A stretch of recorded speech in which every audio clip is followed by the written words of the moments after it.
they're also going to buy a hard copy?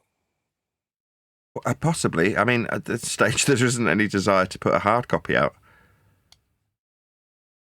But why not? Because I don't need to. But it's nice to have on the shelf. Yeah. Pardon me. Wits told us that it has a hardback Exactly. literature. Correct. There's a lot of people that need a hardback. I'm going to get a list together. And if it's more than 80 people that want a hard copy, then we're going to have to do something about that. Look, maybe I'll do a hard copy eventually, Neil. But at the moment, as it stands, that is not how I want to market it. I just want to market it as an ebook. And the next thing on the list is not a hard copy. The next thing on the list is an audiobook. And then the next thing on the list is translations. I think you're 100%. I agree. It might. No. I agree 100%. I like the way you're marketing it. I'm talking next year sometime, or even a couple of years. Oh, yeah, I mean, okay, people fine. are going to want a copy. Long term, at some point, I might go, oh, you know what? It's started to wane a little bit. The book sales have dropped a little bit. You know what might reinvigorate a bit of enthusiasm? A hard copy. At that point, you go, all right, so I'll use that as a tool to remarket and reinvigorate sales. But there's no need to do that at this point. Now, I get it. It's a common theme. People are like, I'd love to have a hard copy. And you're like, okay, there is one. That's just how it is. I'm sorry. But maybe one day there might be. But at the moment, there are no plans to make a hard copy.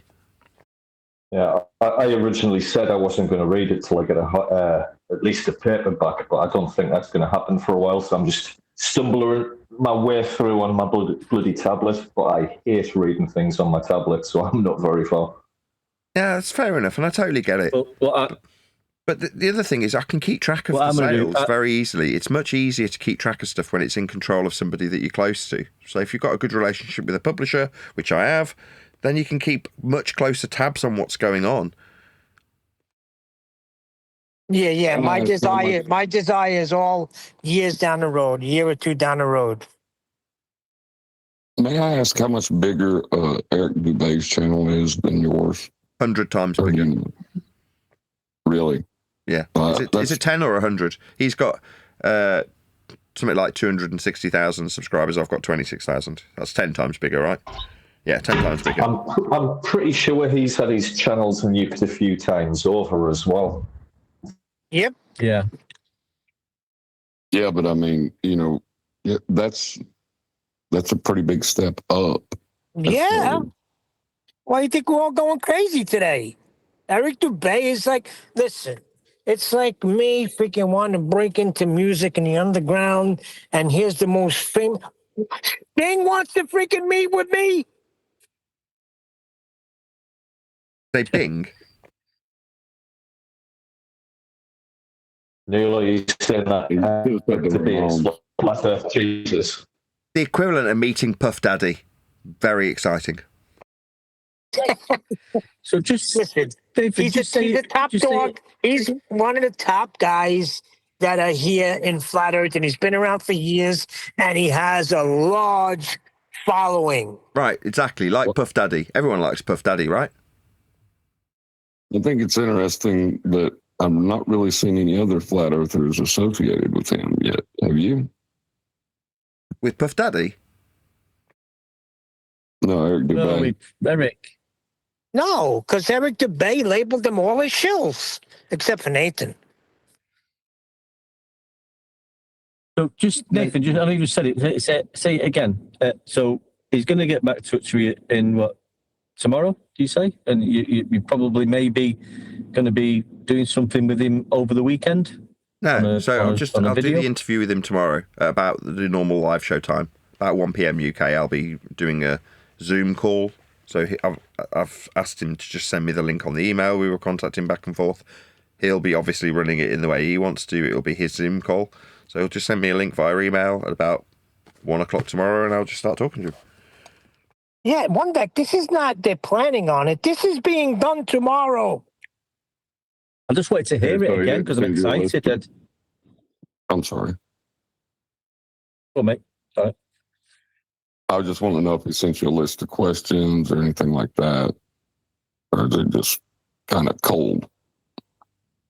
No, completely cold. The only thing he said was, is there anything specific outside of the book that you want to talk about? My answer was, I'd like to talk about flat earth measurements because the ballers need them. And that was the only thing I said I wanted to talk about.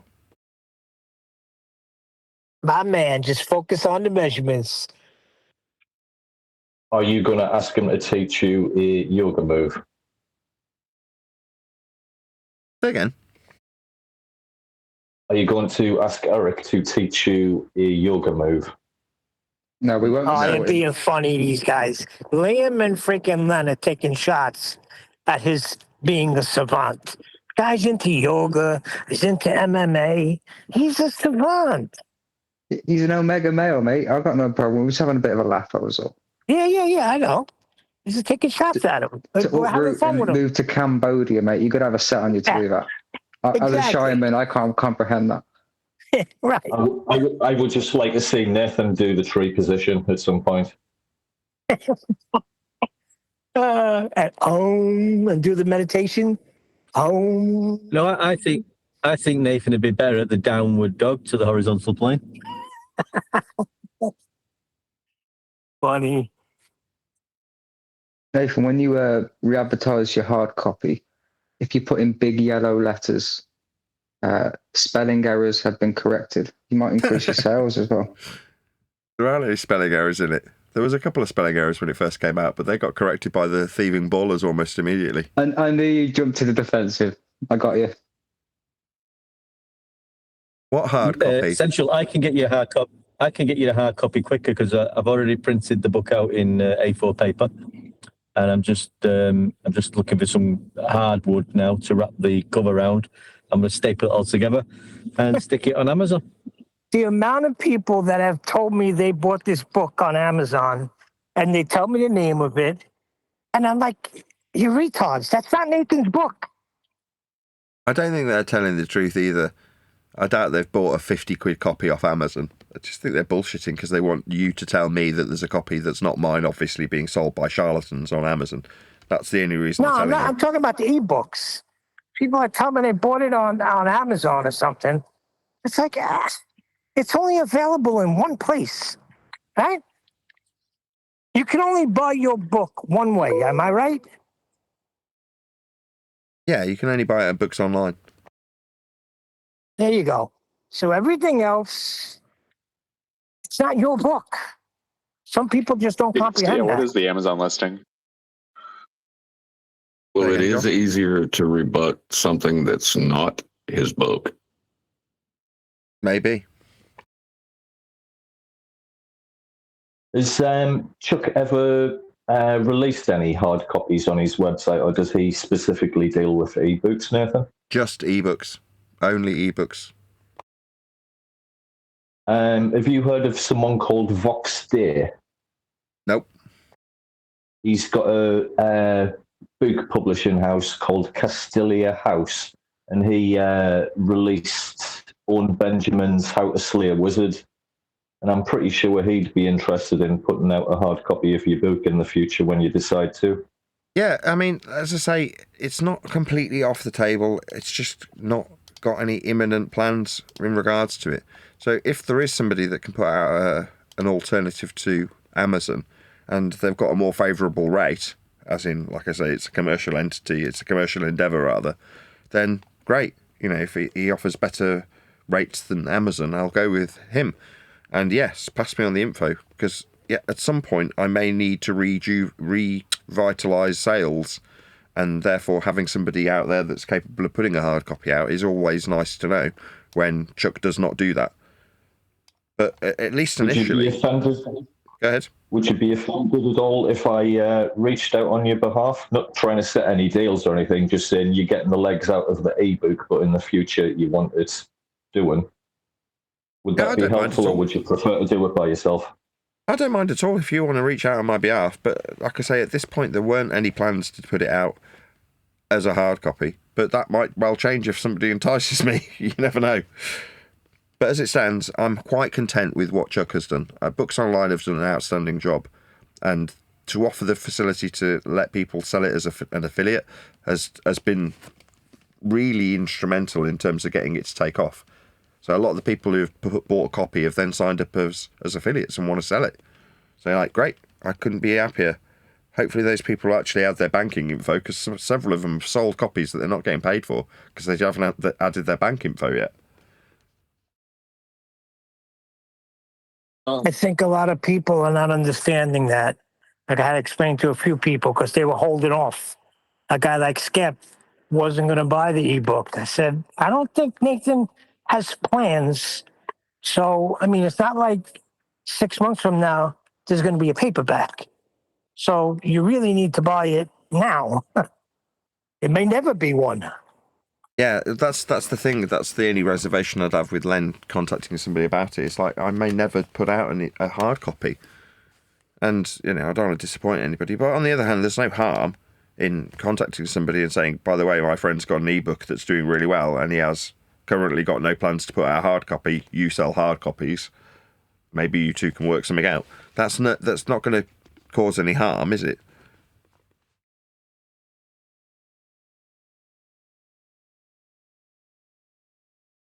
Anyway. Cool. Oh, do you? Yeah, I'm new around here. How long does the show usually run? I know it just ended like 8 minutes ago.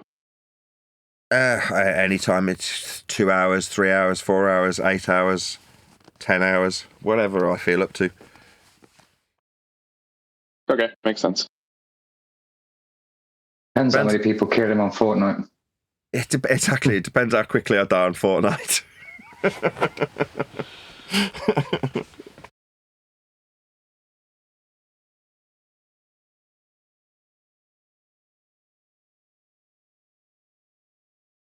People that are trying to use measurements and form logical arguments against measurements find it really offensive that you're playing Fortnite while you put their head in a toilet. That's how easy it is, right? When you just focus on the obvious and you highlight the obvious, you can play Fortnite, talk about book sales, talk about going on a live show, and then one day, maybe having a hard copy. And all this whole time, in a little while, you will hear the sound, Victory Royale. Yeah, it's great being a flat earther that understands how measurements work. I only do that because I want something visually interesting on screen.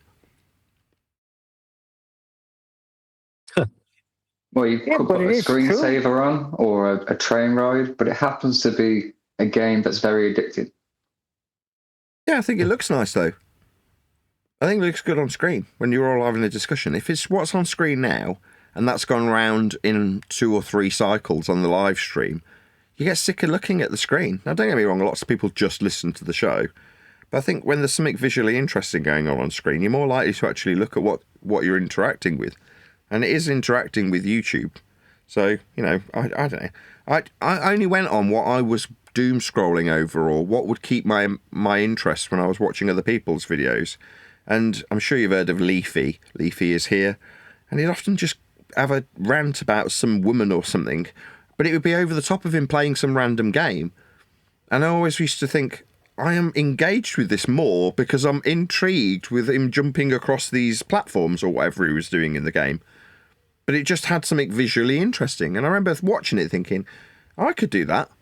Now, I'm no gamer, but, generally speaking, I've grown up with games and I'm familiar with how they work and can get good at them if I put enough practice in.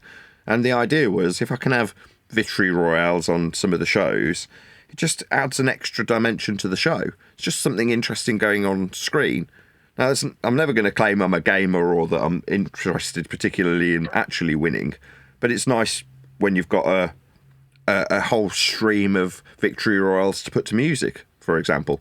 So a couple of months ago, I was intrigued with finding a new intro, so I was practicing on Suno and trying to find good tunes. And each time you produce one, you're like, well, I want to put this out. At the very least, I want to put it out so people can hear it.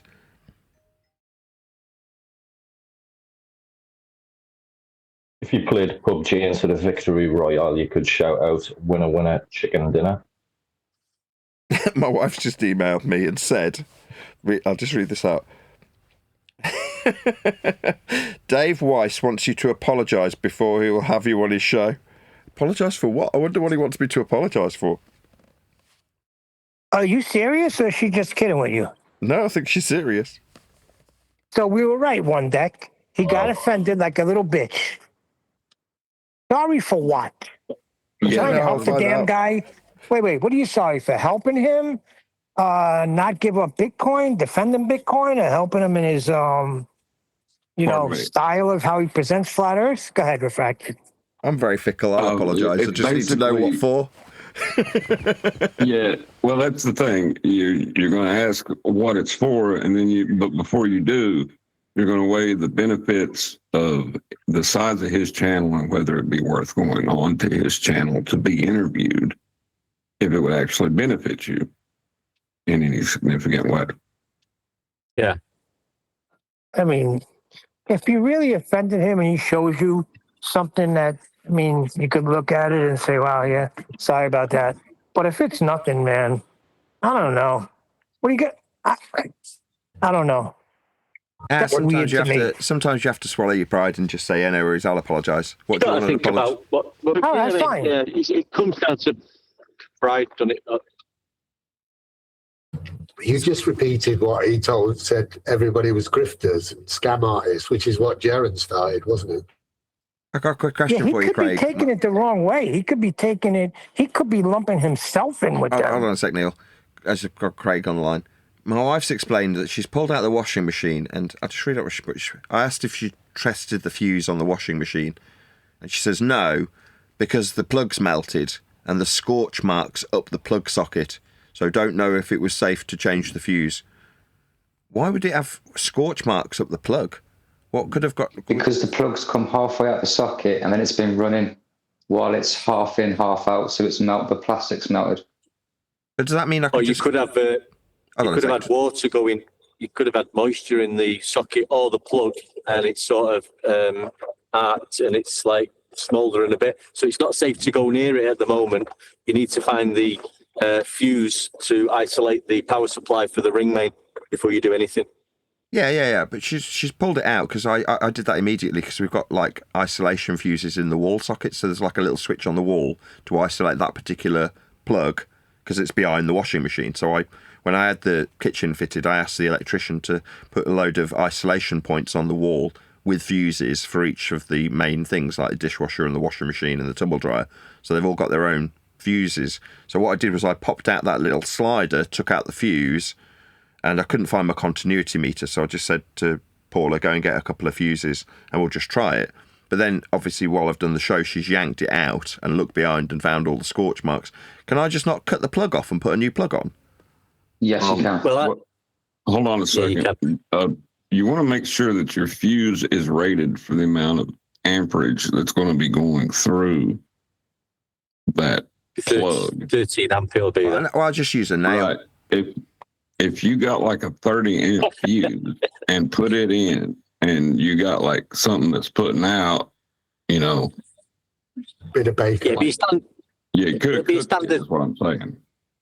It's standard 13 amp, but yeah, you probably find like the plug needs rewiring anyway. But if you took the plug off it and looked at the wires on the live neutral earth, they'll be burnt out and corroded. So it probably does need snipping back in a new plug, putting on and rewiring.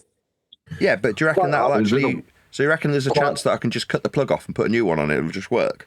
Yes. You'll probably get the whole cable and the plug. There's a place in the back. Is it a washing machine or a dryer? Washing machine. Yeah, you don't need the cable. Just put a bang a plug on it. Yeah, you can just put a plug on it. But okay, I'll tell her now to get a new plug. I'll ask her to buy a new plug then. Okay, thanks. Just double check the fuse. Don't take it for granted. Yeah. She's bought a pack of fuses, but I think she can just buy a new plug. Or Nathan, the motor of the washing machine might be down to earth. Well, I hope I'd have to replace the whole thing. It's like washing machines are about 600 quid these days. Well, I don't really know how. Like, I know that the electrical systems in Europe are different than what we have here. most washing machines in America are 120 volt. You know, we run on 120 volts, or it's 120, 208. You know, like single phase, and I don't know how you guys do it over there. About 220 volts, 220, 230 volts. But it's say 240, but it's usually about 230 something. 240 volts. Are y'all running like a single phase wire transformer with a center tap? Yeah, it's all Like, single phase in the houses, like okay. So Nathan, the answer to the question you were going to ask, pop it in the car, bring it down, we'll sort it. No, I don't want you to have a look at it. And I certainly am like not going to be popping a washing machine in the car. I won't be bringing it down. But I'll just cut off the plug and put a new one on and see if it works. Yeah, I'll tell you what happens a lot on plugs is that they wiggle about and eventually the wire breaks somewhere or starts to break, and that causes the arcing. And that can happen just inside the plug. And they get hot, especially when it's drawing that much current. But like the heated elements and the washing machine are the worst, I think. Yeah, whenever they start to arc too, like that arc builds up carbon. The carbon's a conductor, so like it exponentially gets worse as time goes on because you're constantly, and so something that starts out small can get big really quick.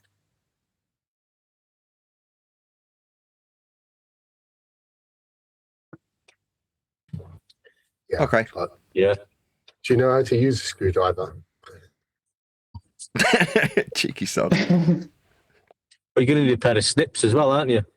I'll let you know. I've got a City and Guilds in electronic servicing. I've got it colorblind. How are you gonna know which wire to wire up? I don't. How I achieved City and Guilds in electronic servicing, I don't know, but I did. I know what it is. It's brown to brown, blue to blue, and blown to bits. They're all brown. When I'm looking at them, they're all brown. Oh, God, I just thought about that. What's your color code? And Nathan, can you see it? No, not at all. You'd have to ask your neighbour's dog. I was telling them at the curry on Friday of last week about a particular incident where I'd got a job. I'd got my City and Guilds, and I'd used it to get this particular job at a hi-fi store. And they asked me if I could fix an amp. I'm like, yeah, I can have a go at that, no worries. So I get this amp, get it on the bench, get it working, and then wire it up with a set of speakers and call a customer and get him to come in to buy this second-hand amp.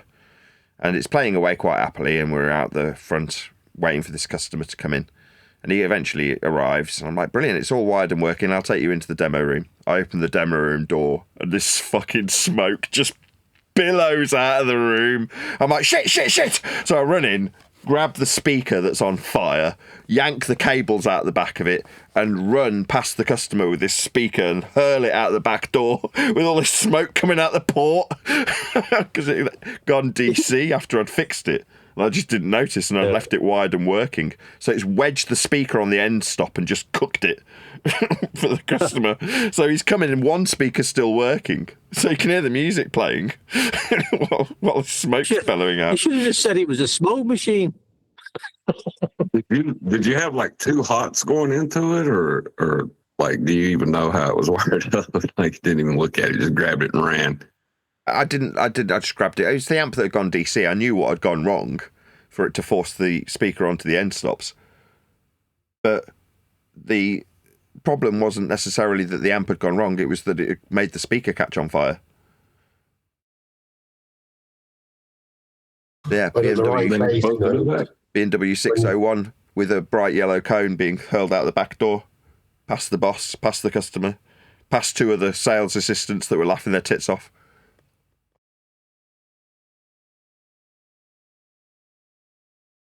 So you didn't sell it then? No, surprisingly not. And I was never allowed to service anything after that. You would have think whether you're colorblind or not would have come up before then. This was wiring stuff up. It's because it was a 1960s amp, so everything inside it seemed to be brown. In modern terms, right, most electrical wires are now insulated in colours that actually can be coped with by colourblind people, believe it or not. But that wasn't the case with 70s amplifiers. everything was brown. Yeah, this is definitely the red one. It was confusing years ago over here because the three phases used to be red, yellow, blue, and your neutral was black. But now it's like brown, grey, black for your phases, and neutral's blue. But when that change happened, it was like sometimes you're thinking, oh, you're putting whites in the wrong place if you're dealing with a three-phase like motor or something like that. Oh wow! In the States, white and gray are neutral. Yeah, I'm trying my best not to laugh, Nathan, because I'm in the ophthalmological field, and I know people that are colorblind, so it's not really a joke, but you got a good sense of humor about it. I just know I shouldn't work with stuff that's electrical. I typically just shy away from it. So yet you mess with mics. Well, no. I used to take them to Craig when they were broken. I never used to do them. I used to take them to Craig. And we are all glad you did. Yeah, because there's a good chance that the microphones have probably killed me. Although it's only 48 volts. It's not exactly a huge amount of power. You know what the most common voltage that people die from in the States is? What? 120 volts. Yes, because that's what all your stuff is. Yeah, but it's supposed to be low voltage for safety, isn't it? Yes. And really, if you've ever been hit by 120, you're like, how's that going to kill me? And it shocks me a little bit. But when you get caught on it and you can't get away, it'll slow cook you from the inside out. Nasty. Does anybody want to hear the road? Oh, sorry.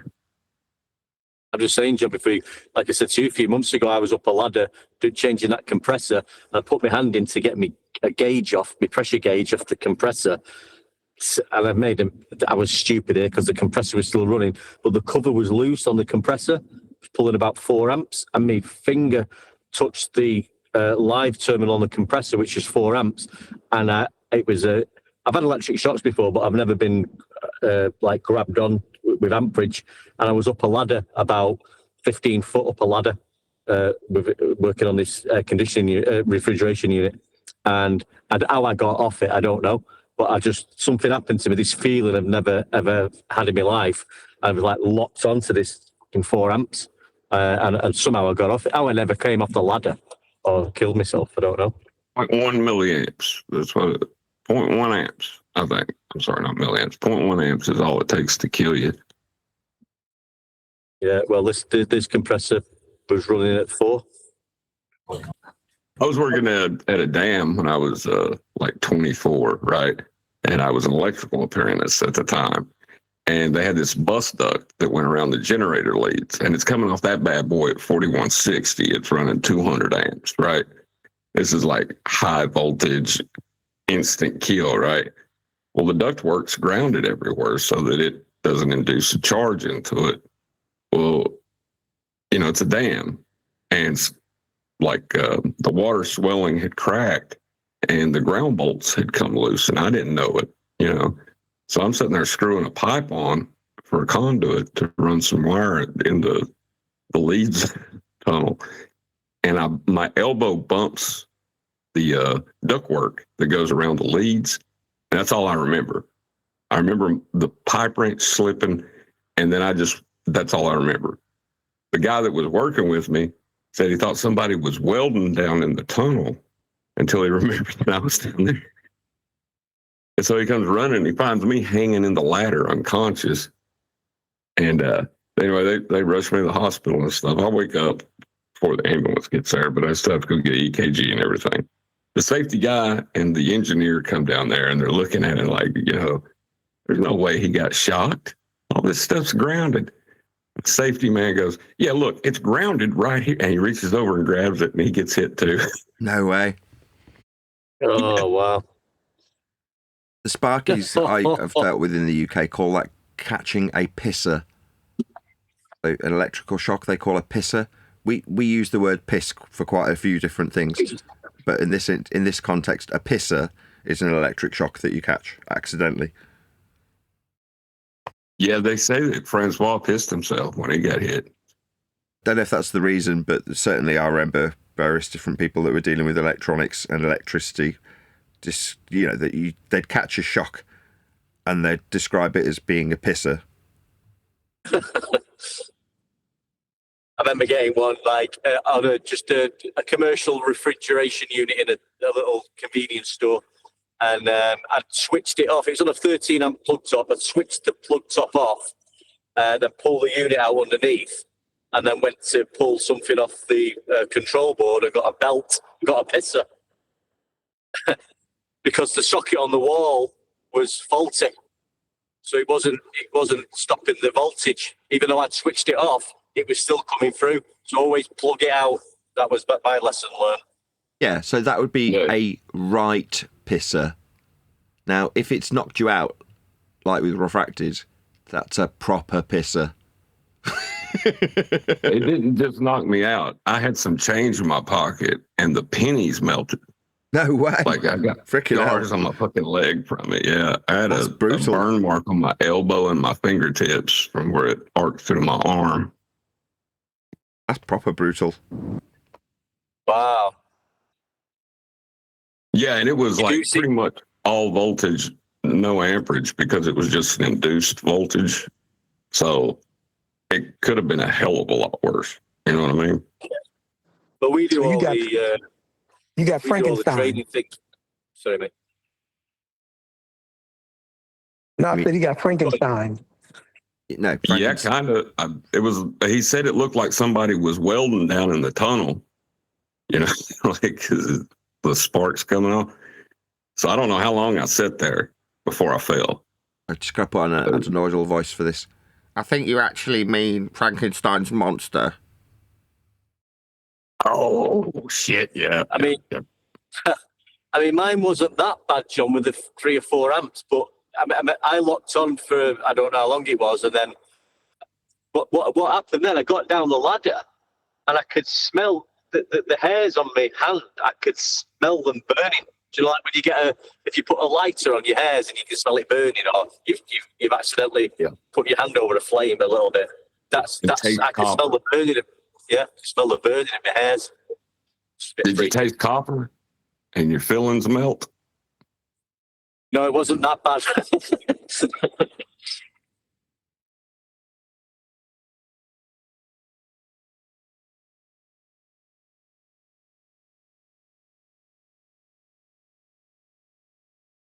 Yeah, that was it was kind of funny though that the safety man was sitting there trying to pretend like it didn't happen, and then we ended up going to the damn hospital for the next 6 months every other week, get EKGs done. Like he was driving.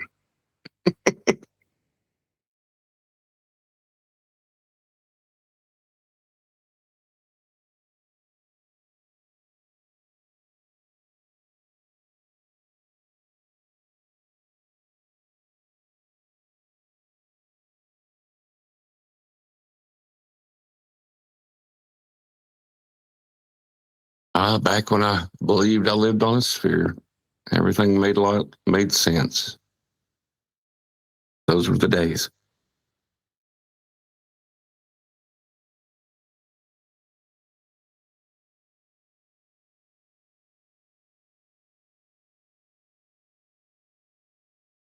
And I can't believe how much copper is priced. Holy shoot.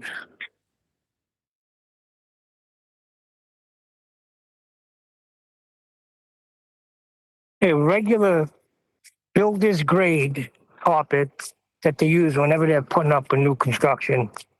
They got a builder's grade, which is freaking cheap and stuff, but it looks good.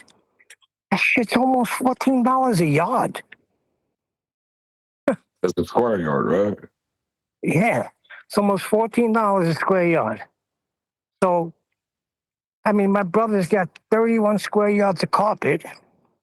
Just for the carpet and the padding is going to run them damn near $1,000.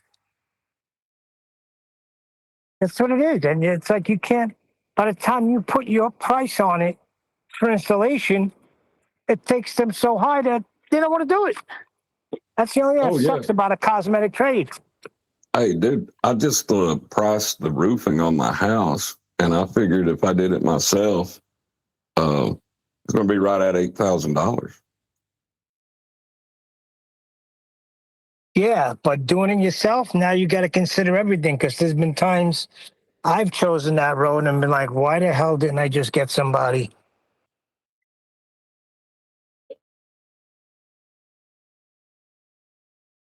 Yeah, well, that is true. I probably should, but I'm going to be stupid and test my metal. I'll end up falling off my damn roof. Who am I kidding? You know what I mean? Like, Well, what kind of roof do you have? Is it flat, or do you have the I like have the the curved level triangles? roof. I have a curved level roof. Sounds like you got a roof shaped like the Earth. Yes, at all points it is level, therefore it is curved. No, it's a triangle. I think the pitch is right at 35 degrees from the horizontal plane of reference. That video we watched today, I missed the end of it, but that guy was an absolute lunatic. But there will be people listening to him feeling like, oh, yeah, feeling some sort of satisfaction or joy that, somebody's talking sense to them about. Yeah, they're designed.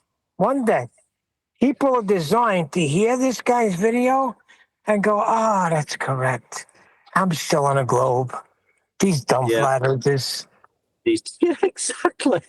They will be sat there thinking that level's not flat. I mean, these stupid flat earthers. And then show you the globe with the curved water and, and... Just apologizing to Dave Weiss, man. This is funny. Because, all right, fine. You could say, look, you could say it like this. There's a lot of pride going on here. Is Nathan too full to swallow his pride? And what is Dave Weiss even proud for about this? Apologize for what? You're in the arena. Is he asking any of those freaking Muppets to apologize to him? What they made him look like? Dave Farina? Yeah, did Jared apologize for saying it was a globe to him, or what happened? Right. Apologize to Jack Jaron for an apology? Well, I guess maybe they're not asking him for anything. Look, this is to benefit you. I don't want to say it because if he's listening to the show, then it's going to make it worse. But it's to benefit you, Mr. Weiss.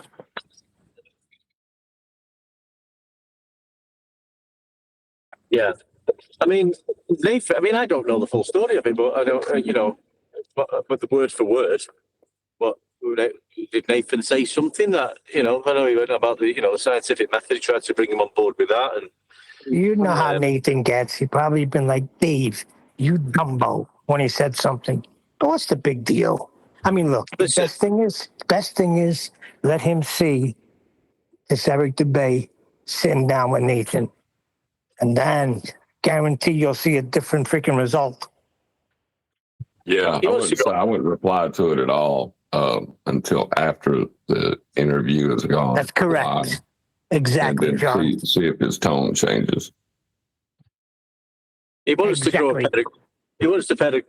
a pair of globe earth balls. I mean, if you've had it's a fucking man in it. We've all had arguments and said things in discussion. We called him Big Ball Dave for how long? I don't know. Yeah, wait for this thing to go over, and then let's see how he responds when he sees many people freaking paying attention to that video. He's probably going to say, "Damn, why wasn't I the first one?" It'd have been if he didn't get his head out of his ass and want an apology for what? I would like to know. That is like, all the shit we said about him. What does he want an apology for precisely? Well, he might want an apology for Angels of Weiss. Because remember, Angels is his partner now. And Angels came in here and Nathan pretty much told him to get the frick out of here. There was a show when we was all on it, and that was it, Neil. I remember that was on there. If you're associating with him, you're not welcome here. Yeah, Angels of Weiss is like, wow, what? I'm coming here to learn. And this how I'm being treated, basically.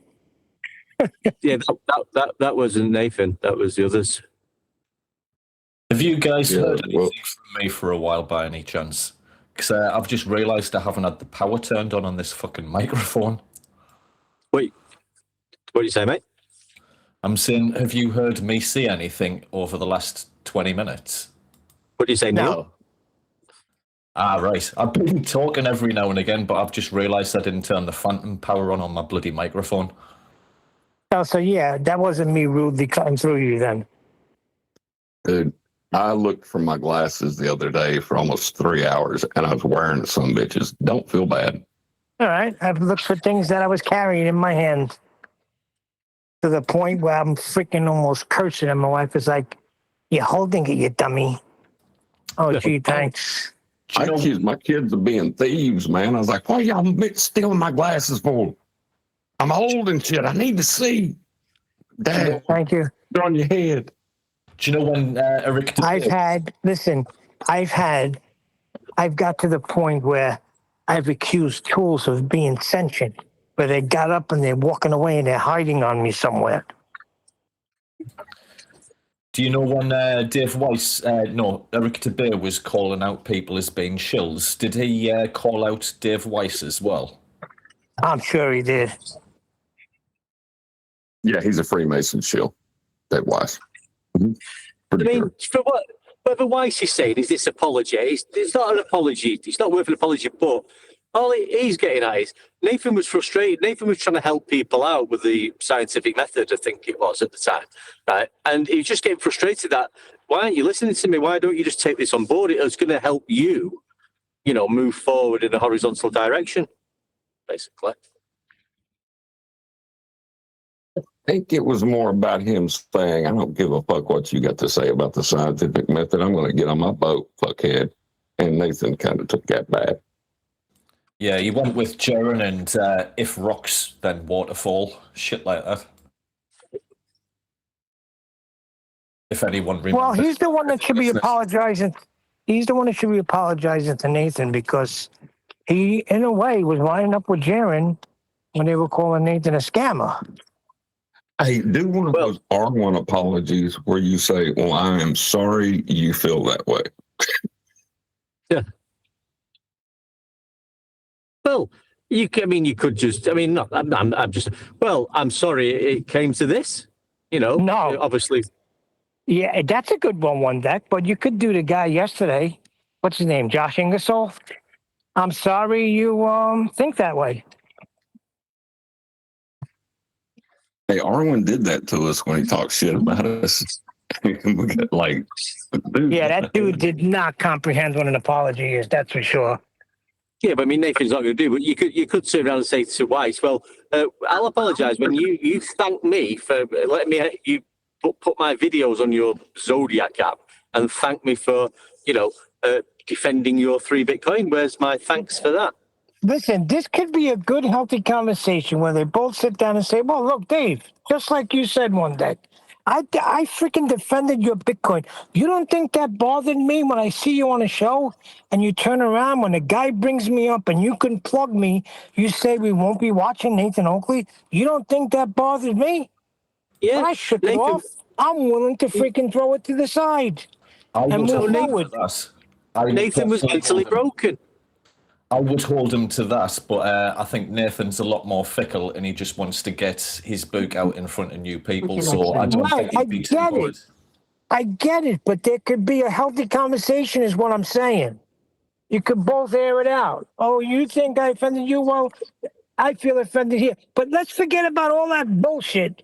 Flat Earth Dave, that's your name? I got something here, and I know you comprehend when I say Earth is measured flat. And if you say that this is what you want to do, enlighten the world, then have me on your damn show. Stop being such a pig-headed Jew.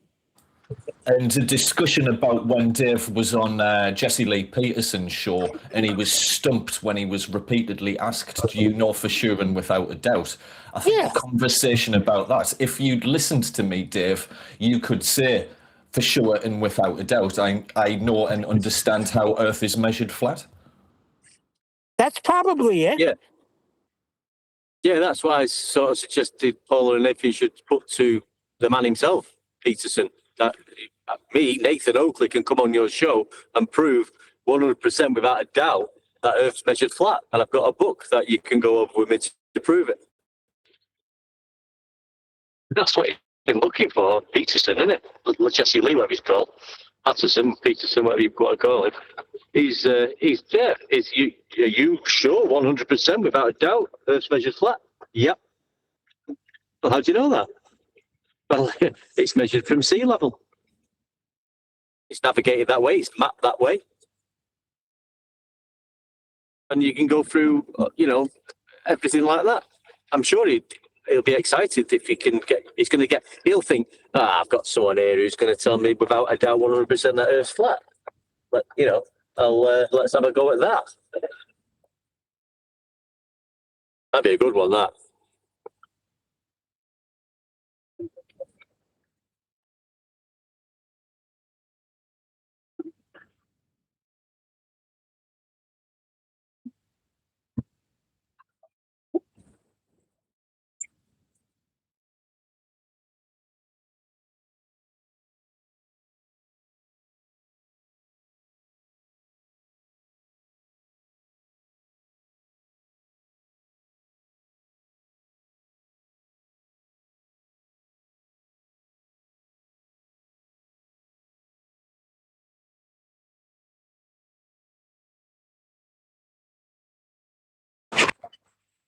I've heard Dave try to explain that show several different ways, and what I think it boils down to is he is so much in his head about debating that he's always trying to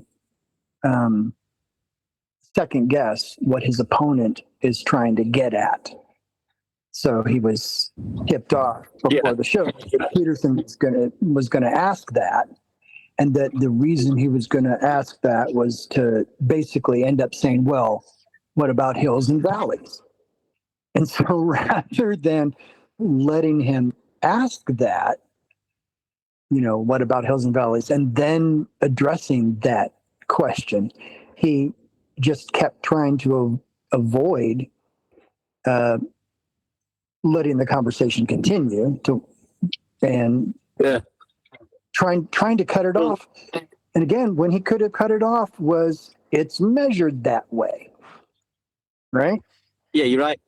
Yeah, he does it. He said, I know what you're going to say. I know what you're going to say. I know what you're going to say. Hills and valleys. I know what you're going to say.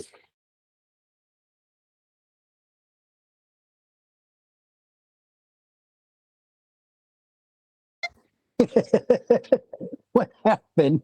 Did he just robot out? That was weird.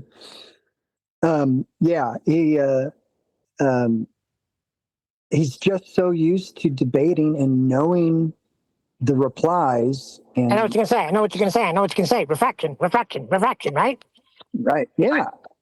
And then you have to go into the debate.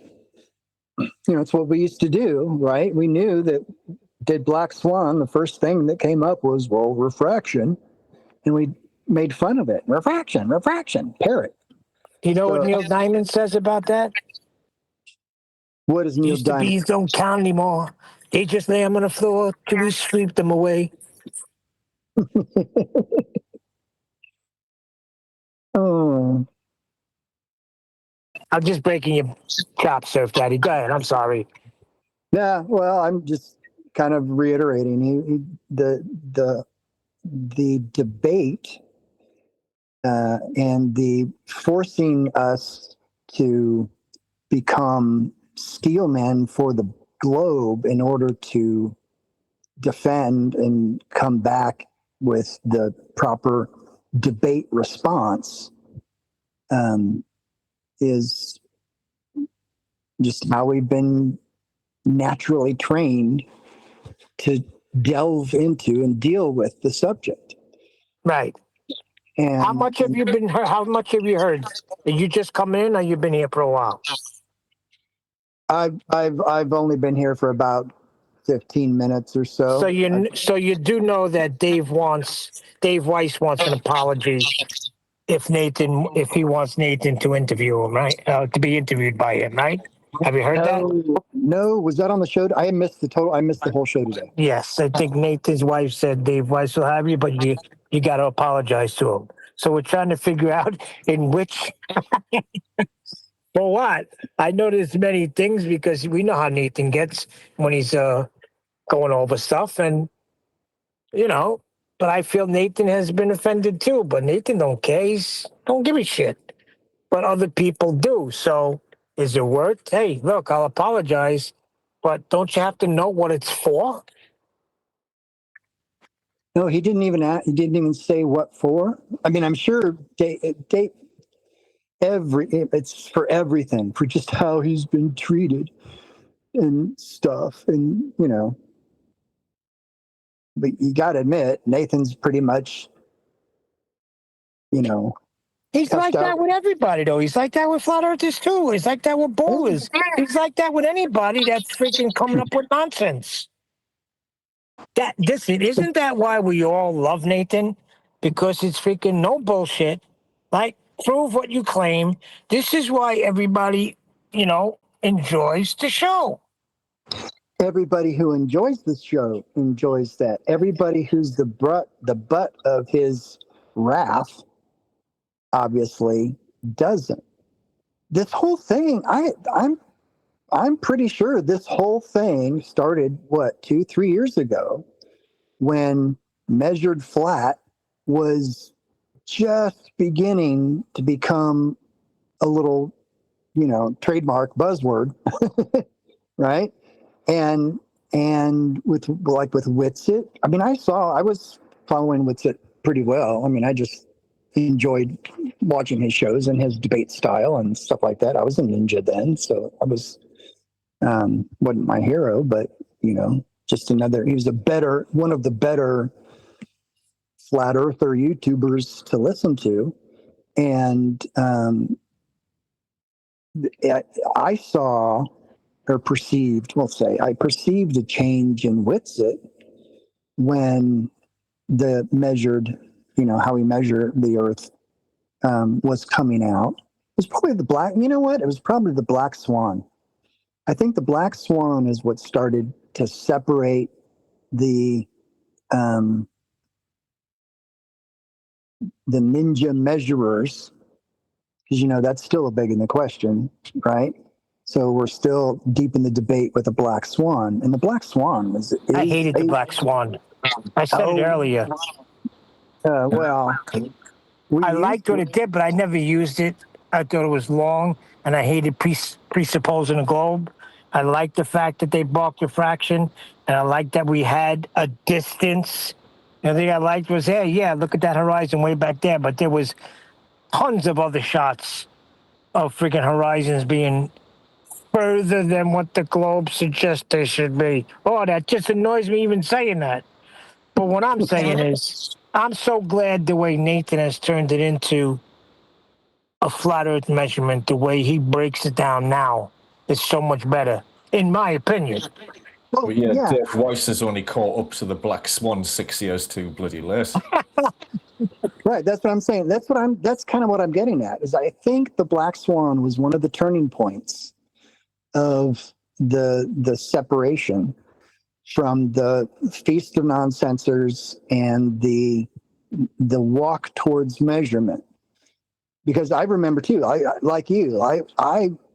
it's hard to talk to normies about the numbers, right? You're still doing the ninja stuff. You're still, 1.22 times the square root of the observer's height in feet, and you're whistling past is what you should be saying was, see that horizon that's behind the oil rig? That's not Earth curve because it's behind the oil rig. Look at the horizon. It's agree 100%. I know exactly where you're going, Sir Daddy. 100% agree with you. That's the way it should have been. Right. Well, and that's where you stop and say, so the oil rig's not being hidden by Earth curve? Then that's where you stop. And that stops refraction. That stops them from doing the ninja stuff about refraction and 7 over 6R and blah, blah, blah. Exactly. Right. You say, okay, where's the horizon that's hiding the oil rig? Well, it's not hiding the oil rig, it's behind it. Exactly. That's it. Okay. So Instead of that, I would just say, where's the horizon? Don't ask him where's the hiding. Just tell him, where's the horizon? You show me where the horizon is.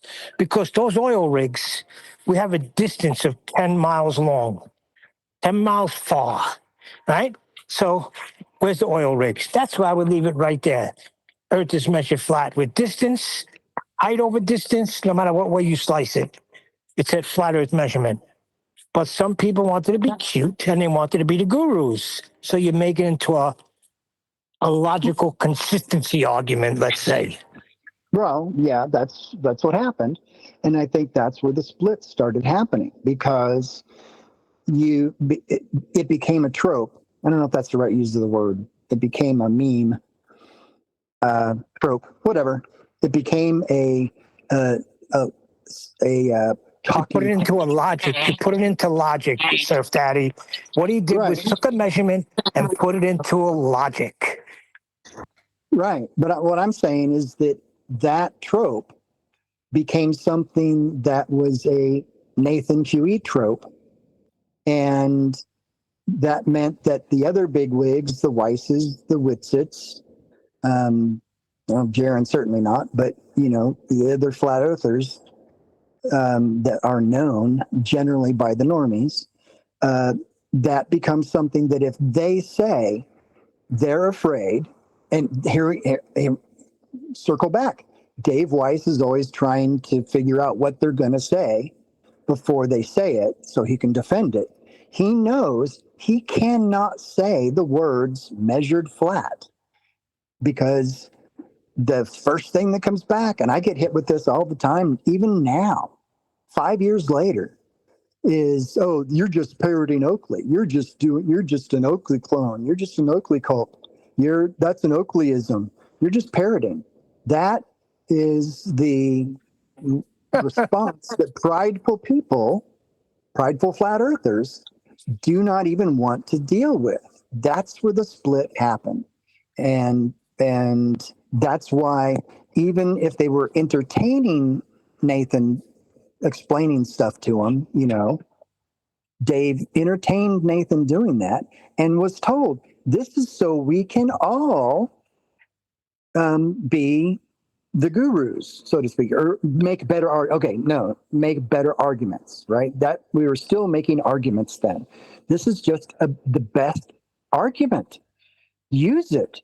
And the other prideful people, and I'm not excluding Nathan from that, there's pride there, but you've got all these, the bigwigs, we'll say, that can't afford to have one or the other become their guru or their source of information or their source of tropes, of flat earth proofs. Well, that's a Nathan Oakley proof.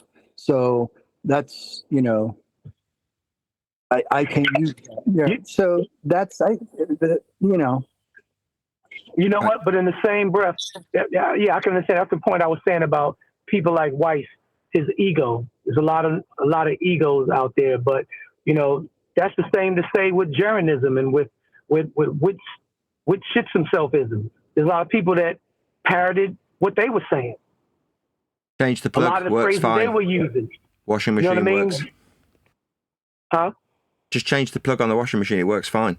The socket looks a bit fucked up because it's been cracked with the heat, but fuck it, works. It'll be fine. I'm not changing the socket. I can't be bothered.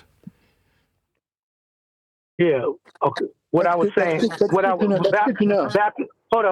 what I was saying though. That's expected. They're gonna always try to nail us as Nathanites, but there's people that do that to all of the people. They learn stuff from somebody. And it's not like Nathan has created these words. These words are in a dictionary and they're already part of the English language.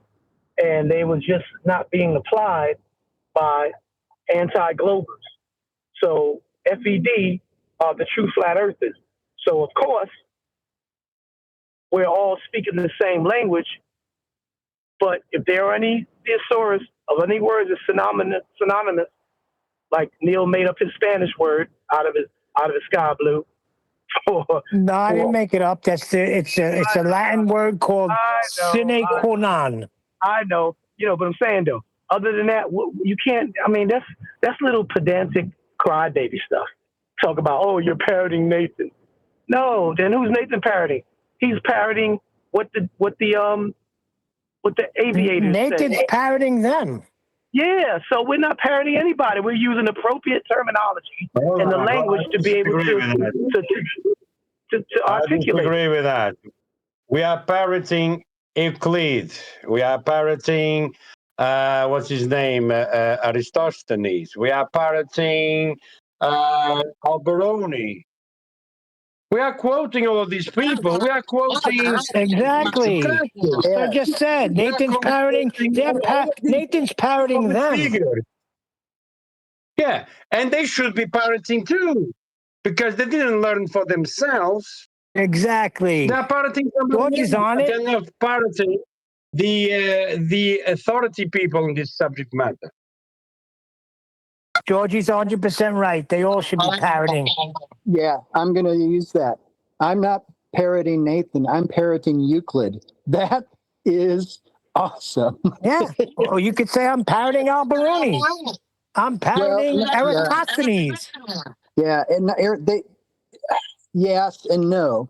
I think Euclid, just geometry, pure geometry. Oh, if you're going to take it right to there, yeah, then just say Euclid. Right, because if you say parroting Eratosthenes, they're going to get a vision in their mind of the meme that we all know of the measurement stuff. And then you have to go through and explain it. I have the hardest time. I've got 3 pictures that I've screenshotted of a Wikipedia or some very nice explanation of how Alberoni measured the curve of the earth. And then they go through the steps. The first step is, and then they show how he took 2 elevation angles to a mountain to get the mountaintop, right? It's perfect. And then it goes to the expanded view where it says the second step is he went to the mountain and he looked down and, calculated how it explains it, whatever. And it shows the picture. And it shows, of course, the mountain is on the globe, right? It's on a curved mountain. And then it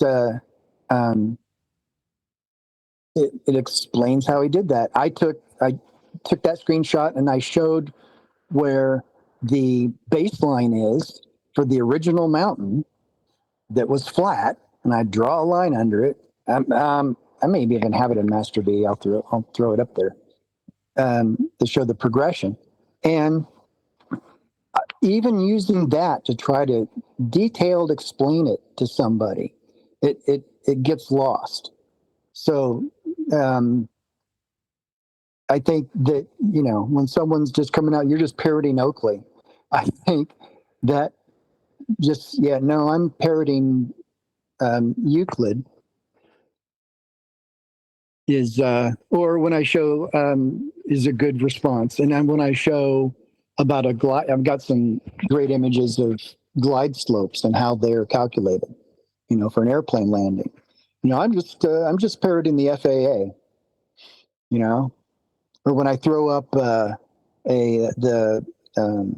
pitch data stuff. No, I'm just, parroting the NTSB.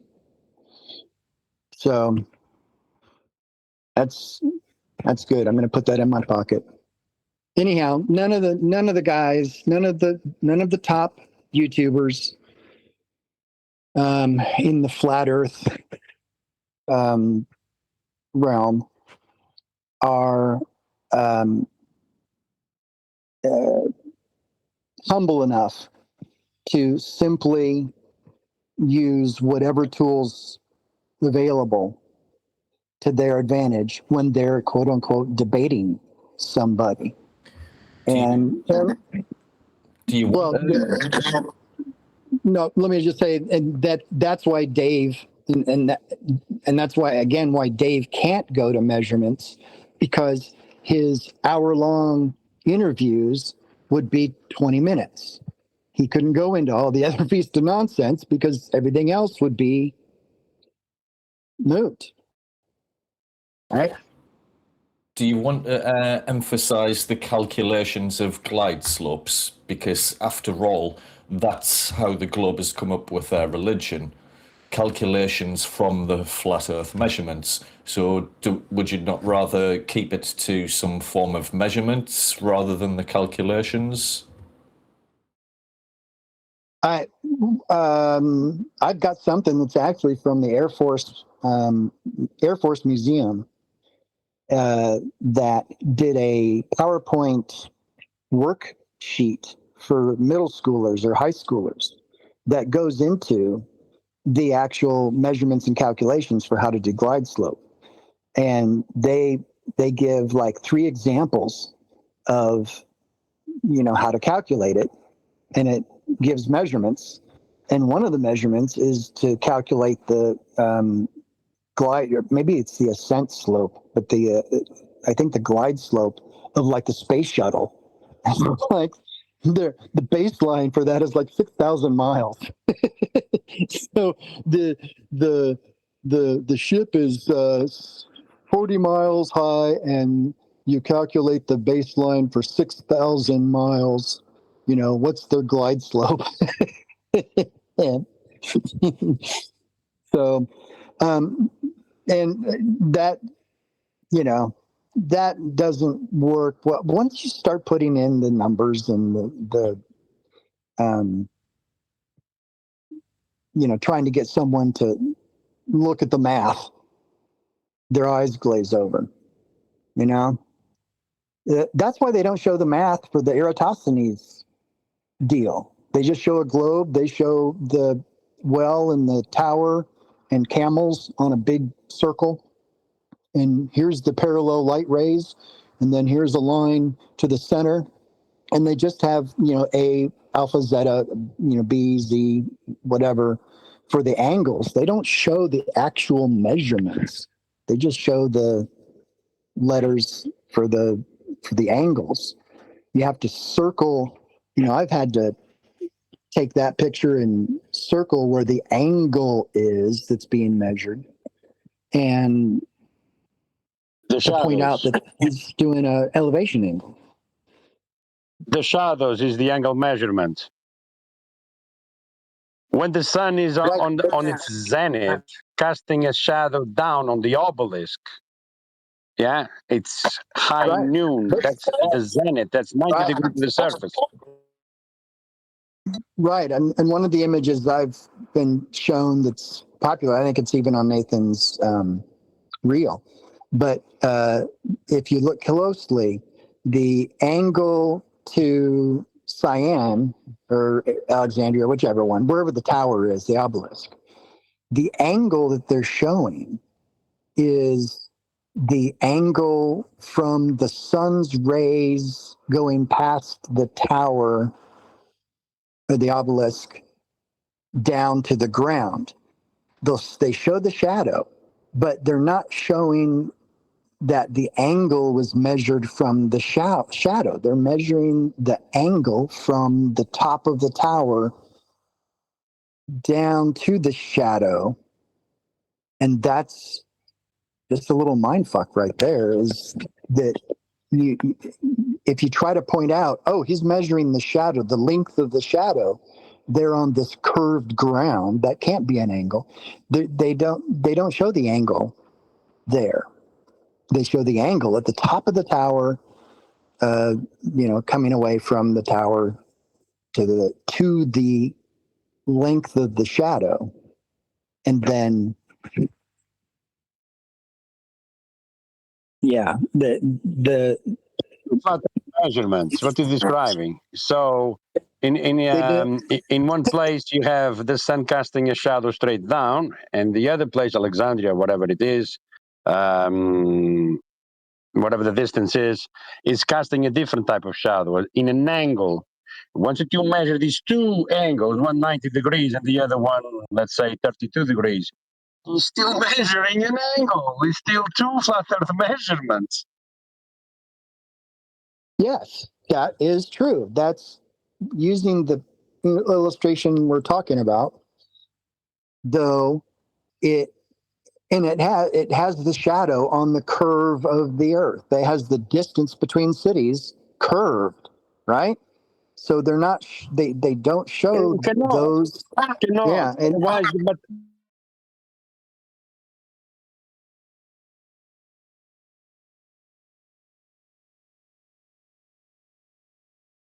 you can't show somebody who uses that illustration that curved shadow that they have drawn, or that curved distance between the cities that they have drawn. You can't reason with them that those distances lines are should be and are flat. They just it's just a poor illustration, and they just don't see it. No, that is appealing to people's ignorance, not to understand the our argument, because it's very simple argument. It's Euclidean geometry. There's nothing new to it. Horizontal lines, straight lines, length, width, and height. Euclid geometry. That's the Cartesian system that we use for navigation to pinpoint a position. They are counting with people being stupid enough or ignorant enough to accept that distance is curved, or two plumb lines are not plumb. It's stupid, the argument.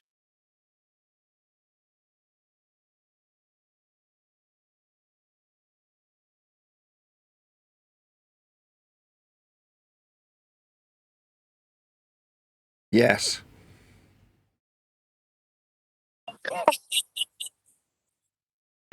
We all agree have with a the PhD on sentiments. flat Earth.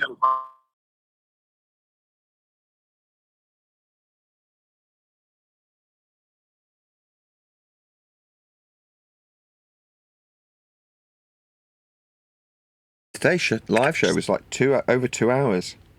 Yes. Everybody was happy about that. During a live show, they cross their fingers and pray that every minute you go longer, it makes them happy. That's a testament to the show, though.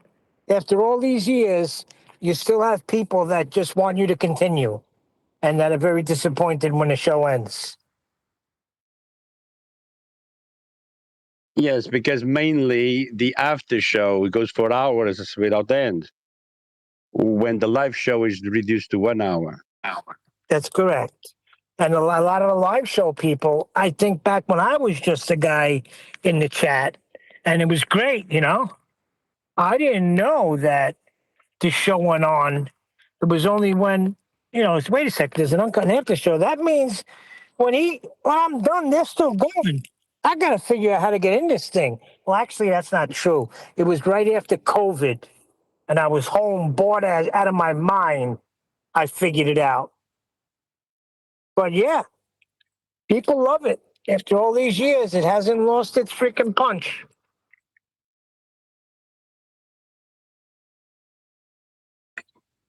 Okay, for those of you who can go to Master Beat, I've just posted, and this is a fairly recent, I don't know if it's a better drawing or not, but this was fairly recently posted to the official Flat Earth and Globe discussion group on Facebook.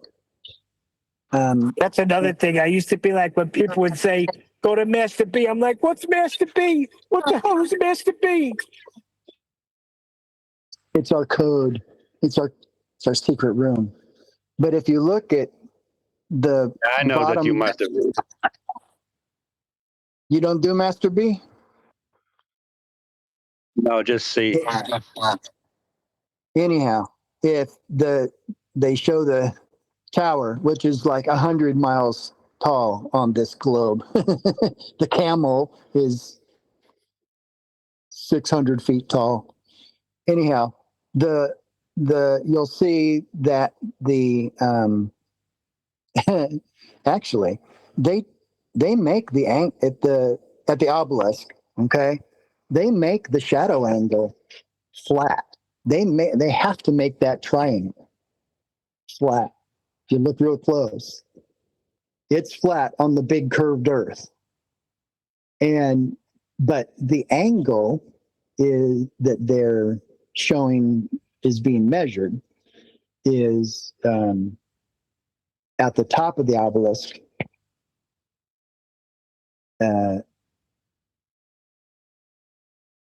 So that's how they get away with showing. Let me try to make it easier for you.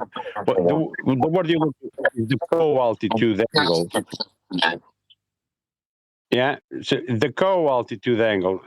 For you to find the distance, you need to deduct the 90 degree, the angle measurement from 90 degrees. So basically, you have a zenith on your position and a zenith where the ground position is, in this case, the obelisk. So you need to deduct from the 90 the angle that is in order to give you a distance. So we quickly pass this, but it's the co-altitude angle, what you're looking for. Same as Alberuni at the top of the mountain, measuring the angle down to the horizon. It needs the elevation of the mountain for its co-altitude angle.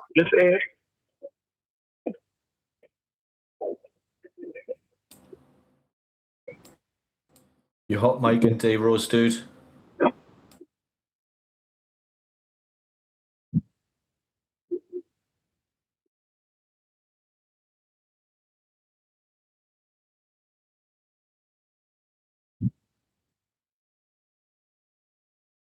Carry on, George. Sorry, it didn't come through. I'm talking about the co-altitude angle. D-Rose was off mute, so he caused a bit of audio chaos and we couldn't hear you. Sorry about that. So you should be. The co-altitude angle is the word you're looking for, Daddy. Because in the case of the Alberuni, like you described, he measured the height of the mountain above sea level, and then he goes to the top of the mountain and he does a deep angle to the horizon. But that calculation, he needs to deduct his height, his zenith position. So he needs to have two zeniths, one at his position and the other one where the ground position is.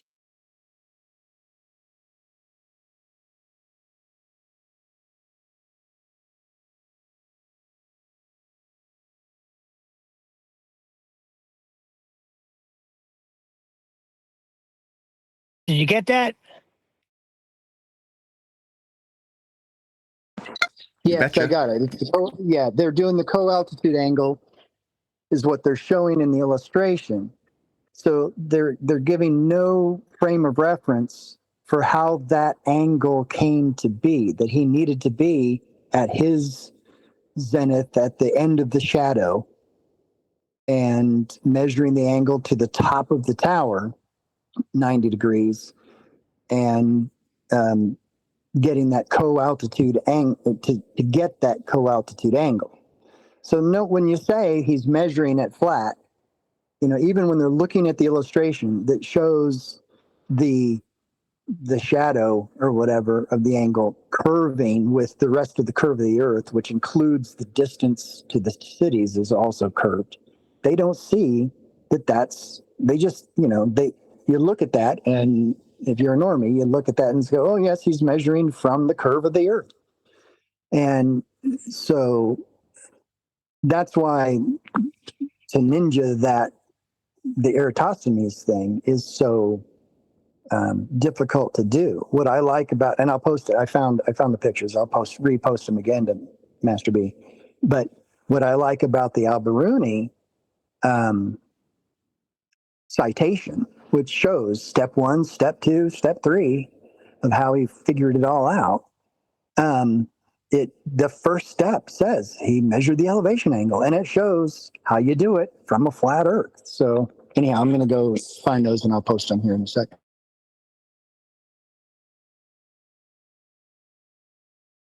Yeah, we're familiar with that. Elevation angle.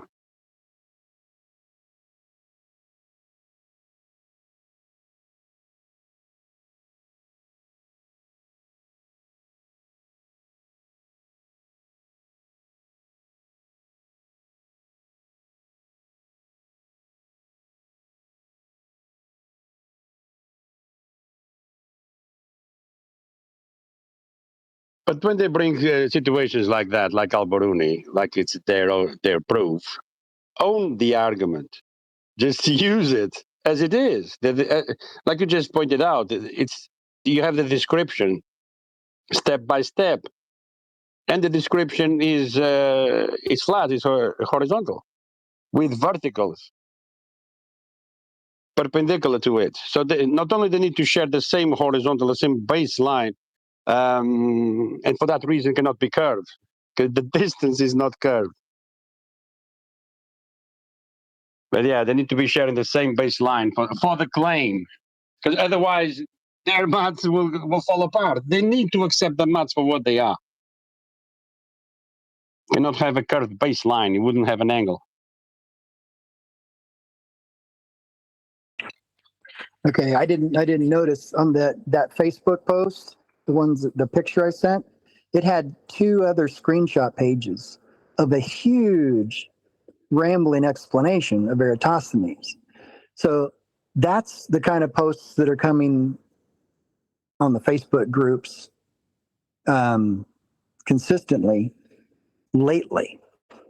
And it's just, a normie's going to read that, or someone who's an anti-flat earther reads that and thinks that they're now smart because they've read somebody give a rambling, detailed explanation of what Eratosthenes did.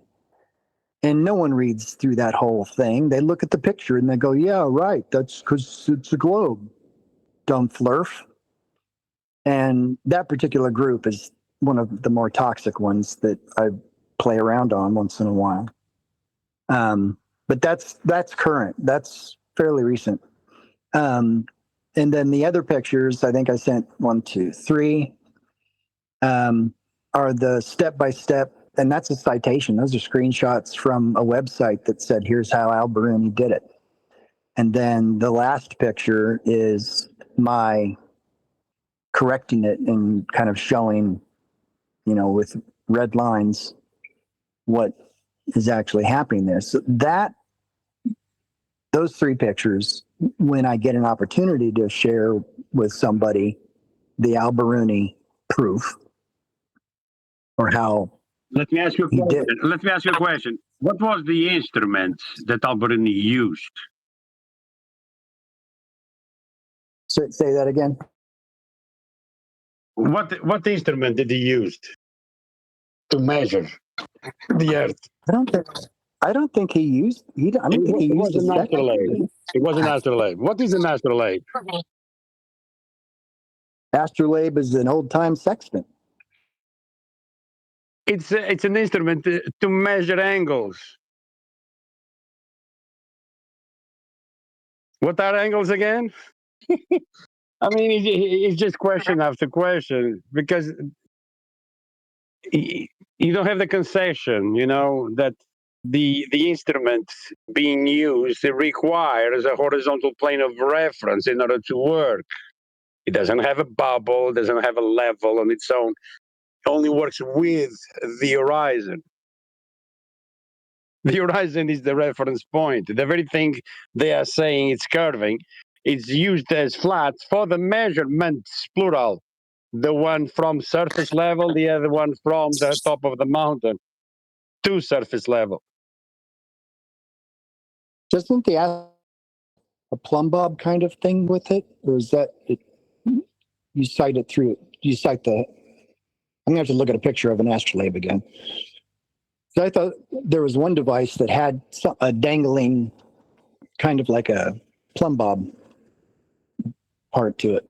For terrestrial measurements, you can, because you're in terra firma. You're not on a boat. In terra firma, you can use different instruments, like a plumb bob. But nevertheless, that plumb bob is perpendicular to the plane of the horizon. Yeah, there is no escape.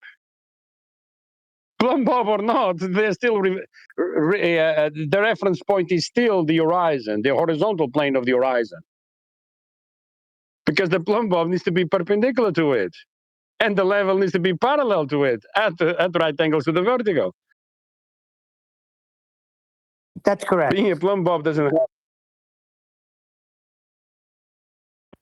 And it doesn't matter whether it's locally or not.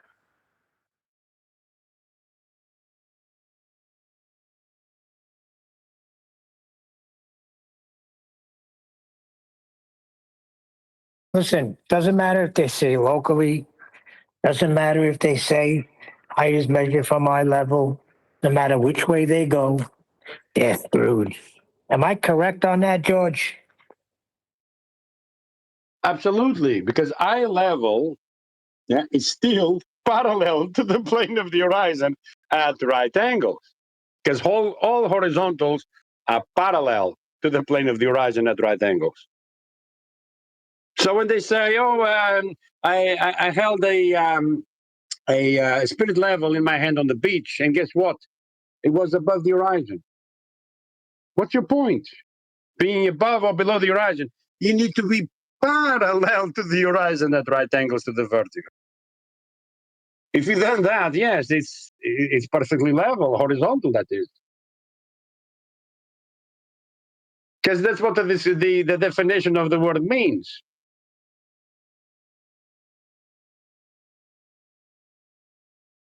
That's correct.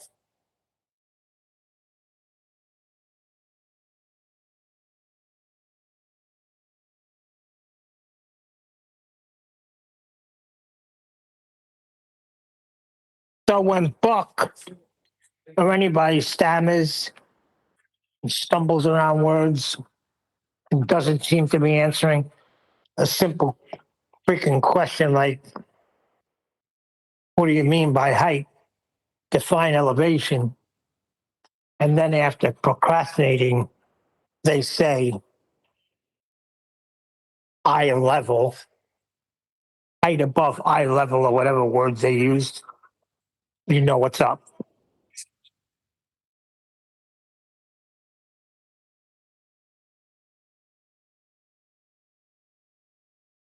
You just need to point out, for example, when they say elevation, for example, so the earth is flat then. What do you mean? Because elevation can only be from sea level, isn't it? And they cannot refuse because it is from sea level. So it must be flat then. So you're a flat earther then. No, but I use my eye level. I'm going from eye level. Yeah, but your eye level is still parallel to the plane of the horizon at right angles to the vertical, to P level. Doesn't matter if it's your eye level, surface level, the level on the top of the mountain, or level 3 on a building. They are all parallel to one another at right angles to the vertical. There must be. Right. That's why I like asking them, okay, in reference to what? You say eye level. Okay, eye level. In reference to what?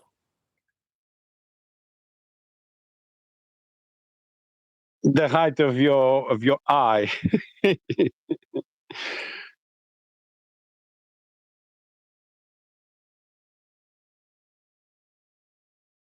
From what? The surface?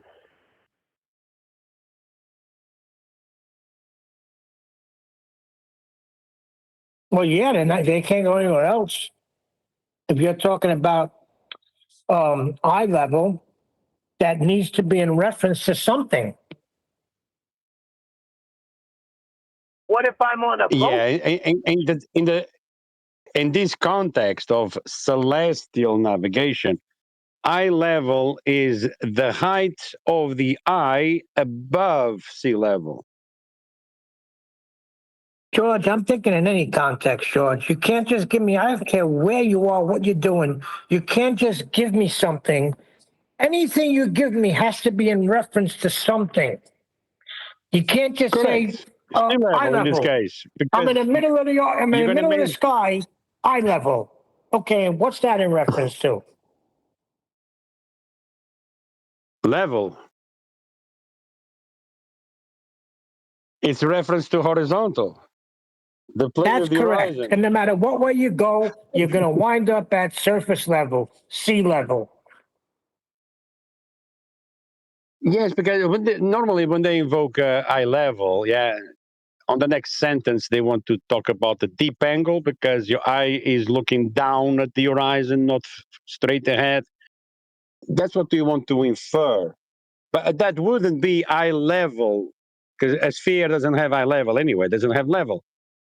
That would be a tangent in their minds, a straight line to a curve. If the horizon was curved, but the horizon by definition is horizontal. So the only thing they can claim is to have a straight line to a horizontal line, which is not the tangent.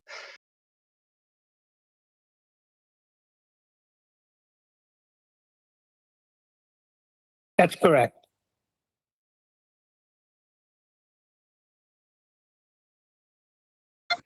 So there you go. I posted the astrolabe. It looks like what the astrolabe you have to do is you have to hold it a certain way so that it becomes its own plumb line. You have No. The astrolabe, that's look at an the picture. instrument. Right, I know. I'm just saying that the way you use it, you hang it. You hold it from the ring at the top of the thing, and it kind of becomes its own plumb bob. And then you have to, you still sight it with the horizon, but it looks like it is its own leveling. Oh wait, the Viking put some good pictures up. It says the You will astrolabe need a predicting the compass. motion of celestial bodies using a flat geocentric instrument for over 2,000 years. I put that there. Oh, you put that there? Where? You That's need what a I'm talking compass. about. You need to know where north is for your Wait, measurement where did with you put it? Hold the on. astrolabe. Relax. You put that in? I put that in. I put those in Master B. If No, that's what I'm you're looking at FED X in Discord. So I'm getting it from the Viking. He's got good pictures. He always provides good pictures. I got to give him that. I'll go check it out. I think what's happened is the socket has been tucked behind the water feed, and as the water comes into the washing machine, the pipe for the water is vibrating, and it's slowly vibrated the plug out of its socket. So I was just asking my wife, and she was like, "Yeah, the plug came out of the socket really easily," which tends to suggest it had already worked its way loose. So I think it was arcing across the front of the socket. So it's cracked the main socket itself. So we'll have to get a Sparky to replace that. But in the meantime, it does seem to just plug in and work. So I've asked her to turn it on and put a load on and just sit in the kitchen for an hour watching it. I can't imagine there'll be any problem, but It happens with the spin cycle all the time. It shouldn't be anywhere near the water feed, though. What the hell is wrong with them? Water and electricity don't go. No, I mean, when it's been put in, obviously they've got to be relatively close to each other. They're going into the same device. But where it comes out of the wall, the cable has just got hooked over the back of the pipe for the water inlet. So, like I say, as it's filling up, I would assume, I don't know for certain, I'm just guessing, but I can only assume that the vibration of the pipe, the water pipe, has vibrated the socket with the cable attached, slightly touching the pipe, and then over time, over 5 years probably, it's just slowly vibrated it out of its socket, and then it started arcing. But yeah, all the plug was melted. It was all dribbling plastic. And That's freaking pretty dangerous. You're lucky nobody got hurt. Yeah, that's where it goes. Yeah, I want to go check mine now because I never look behind there. But I do notice when that freaking thing is spinning, there's a lot of movement going on there. Yeah, exactly. So these things happen. I mean, I'm reasonably confident that we won't die. Providence, Nathan. You got God watching over you. You're doing a good work. Yeah, I mean, I hope so. I'll have to ask my wife to find out from Dave Weiss what he wants an apology for, because I can't just go on camera and go, look, Dave, if we've been overly harsh with you in our critique, I apologise. Because what does that mean if he's got something specific in mind for his apology that he wants?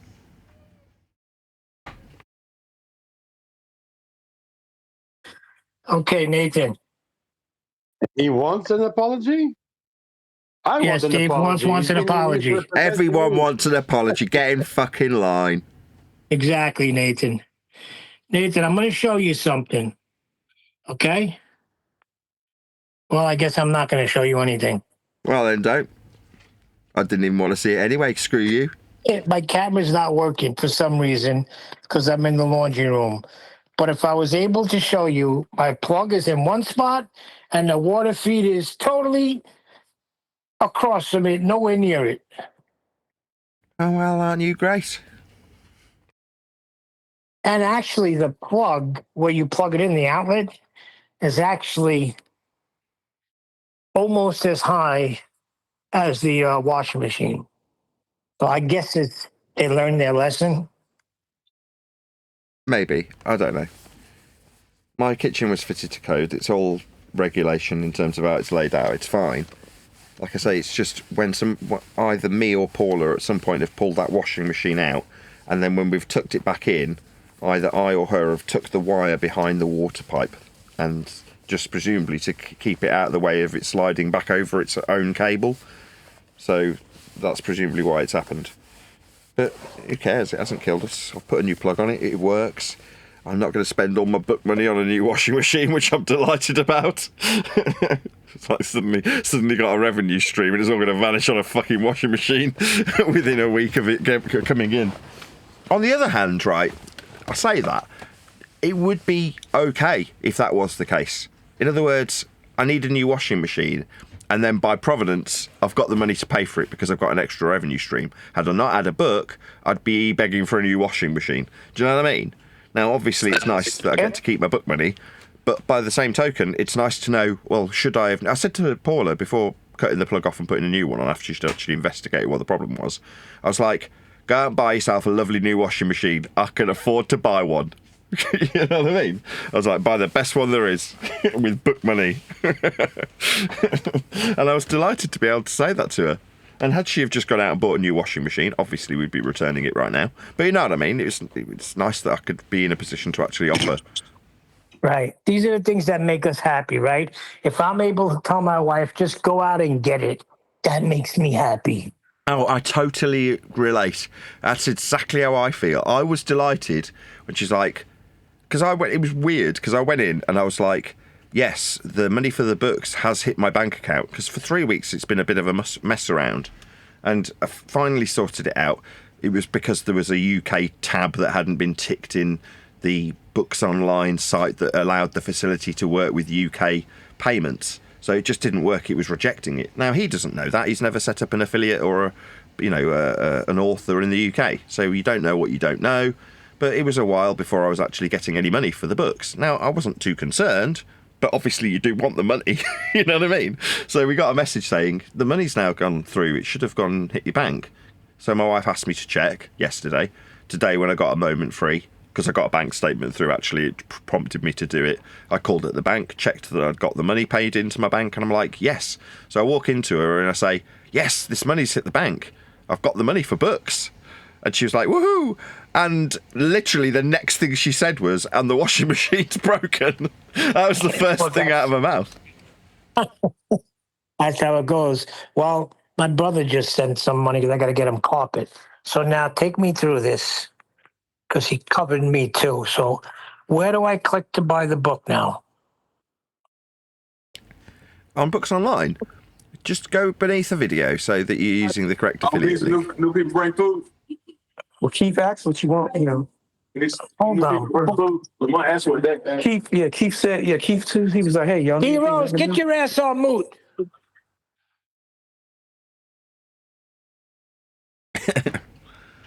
Yeah, just Yeah, click you on want to click on a link underneath the video. so Nathan gets his commission on top as well, buddy.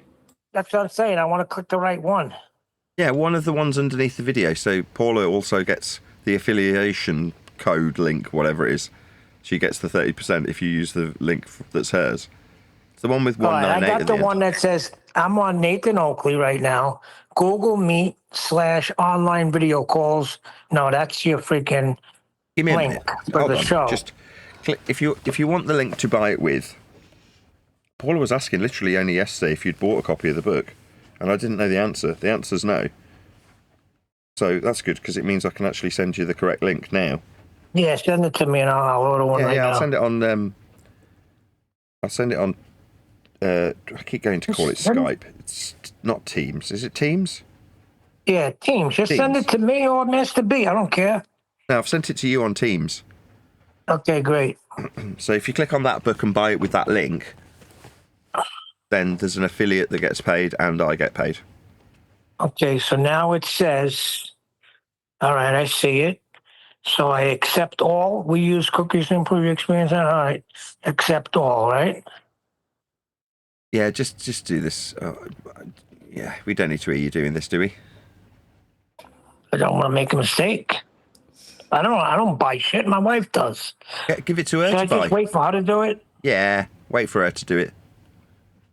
All right, I'm all set up. When she I'm comes the home, same. she'll I'm do it. exactly the same. I struggle with actually purchasing things. Don't get me wrong. When I get into a routine, I can just about do it. But if I lose that familiarity, I struggle. So, for instance, sending that mic out to Nick yesterday, I was like, how do I post this? How do I pay for parcels to go? I was like asking my wife, can you do this? I'm really struggling. She's like, yeah, just leave it with me. And even when I did eventually pay for it, I couldn't get it to print out the parcel label. And I had to send it to her to get posted, to get printed out, to get posted. Like the stamp, effectively. But it was a struggle. And I'd sold last year 500 microphones and I posted every one of them within minutes of them being sold. It's been 6 months or less. No, it's been about 8 months since I've sold microphones. I just couldn't figure out how to post one. I was just struggling. And I was struggling. It was the payment, paying for the stupid thing. But yeah, plus she changed cards too, so I don't even have the right card now. I'll just wait. I'm definitely getting one today, though. And I got to figure out how to. So you say don't buy multiple copies if, like, I promised my daughter I'd send her one, and she's going to be the one that is not even in the topic that's going to give me a proper review on the book. Yeah, several people have bought multiple copies to send the download link to another person. But if it's your daughter, just get her to buy it and then just give her the $15. But yeah, the affiliate program will be working out quite nice for Paula. She's already been compensated for her hard work doing the book. Now she's just chilling and making money for doing bigger role, which is awesome.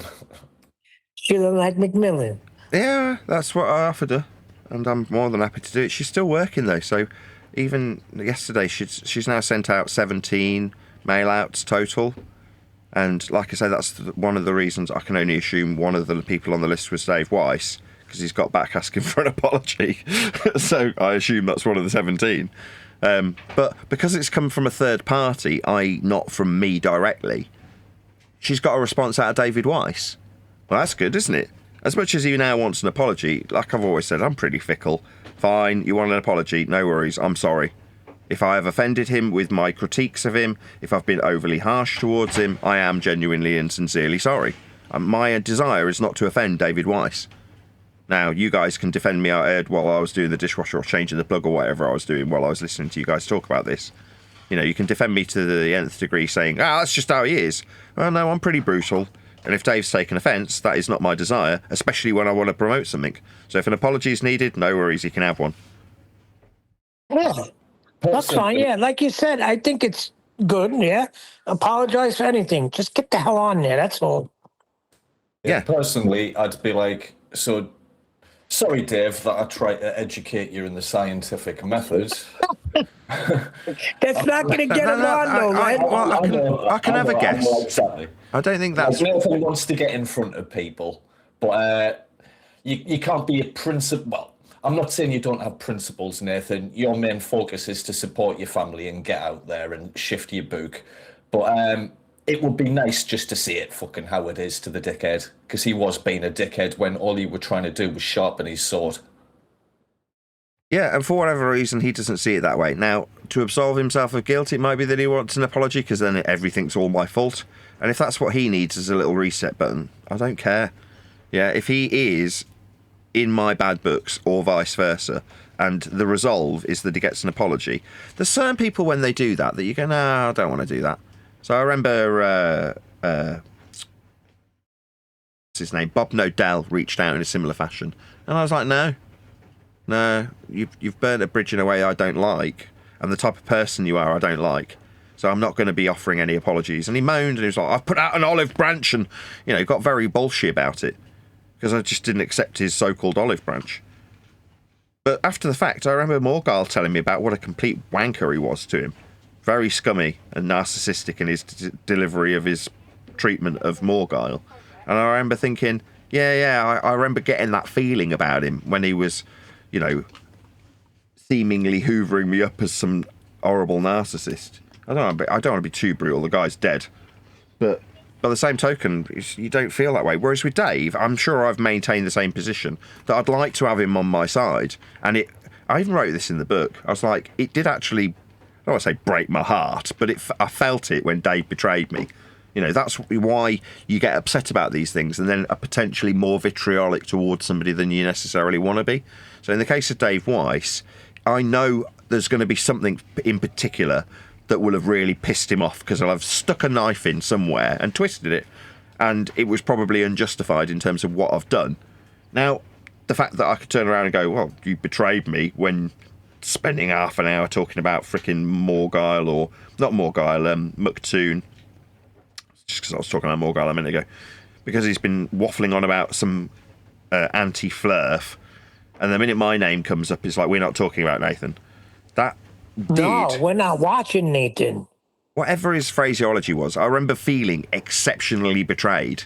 And yes, the backstory is because he sided with people who wanted to paint me as a scammer, who have ended up being outside of the ring that Dave Weiss now finds himself in, with me and no Jaren, maybe Witsit Alang around, who knows.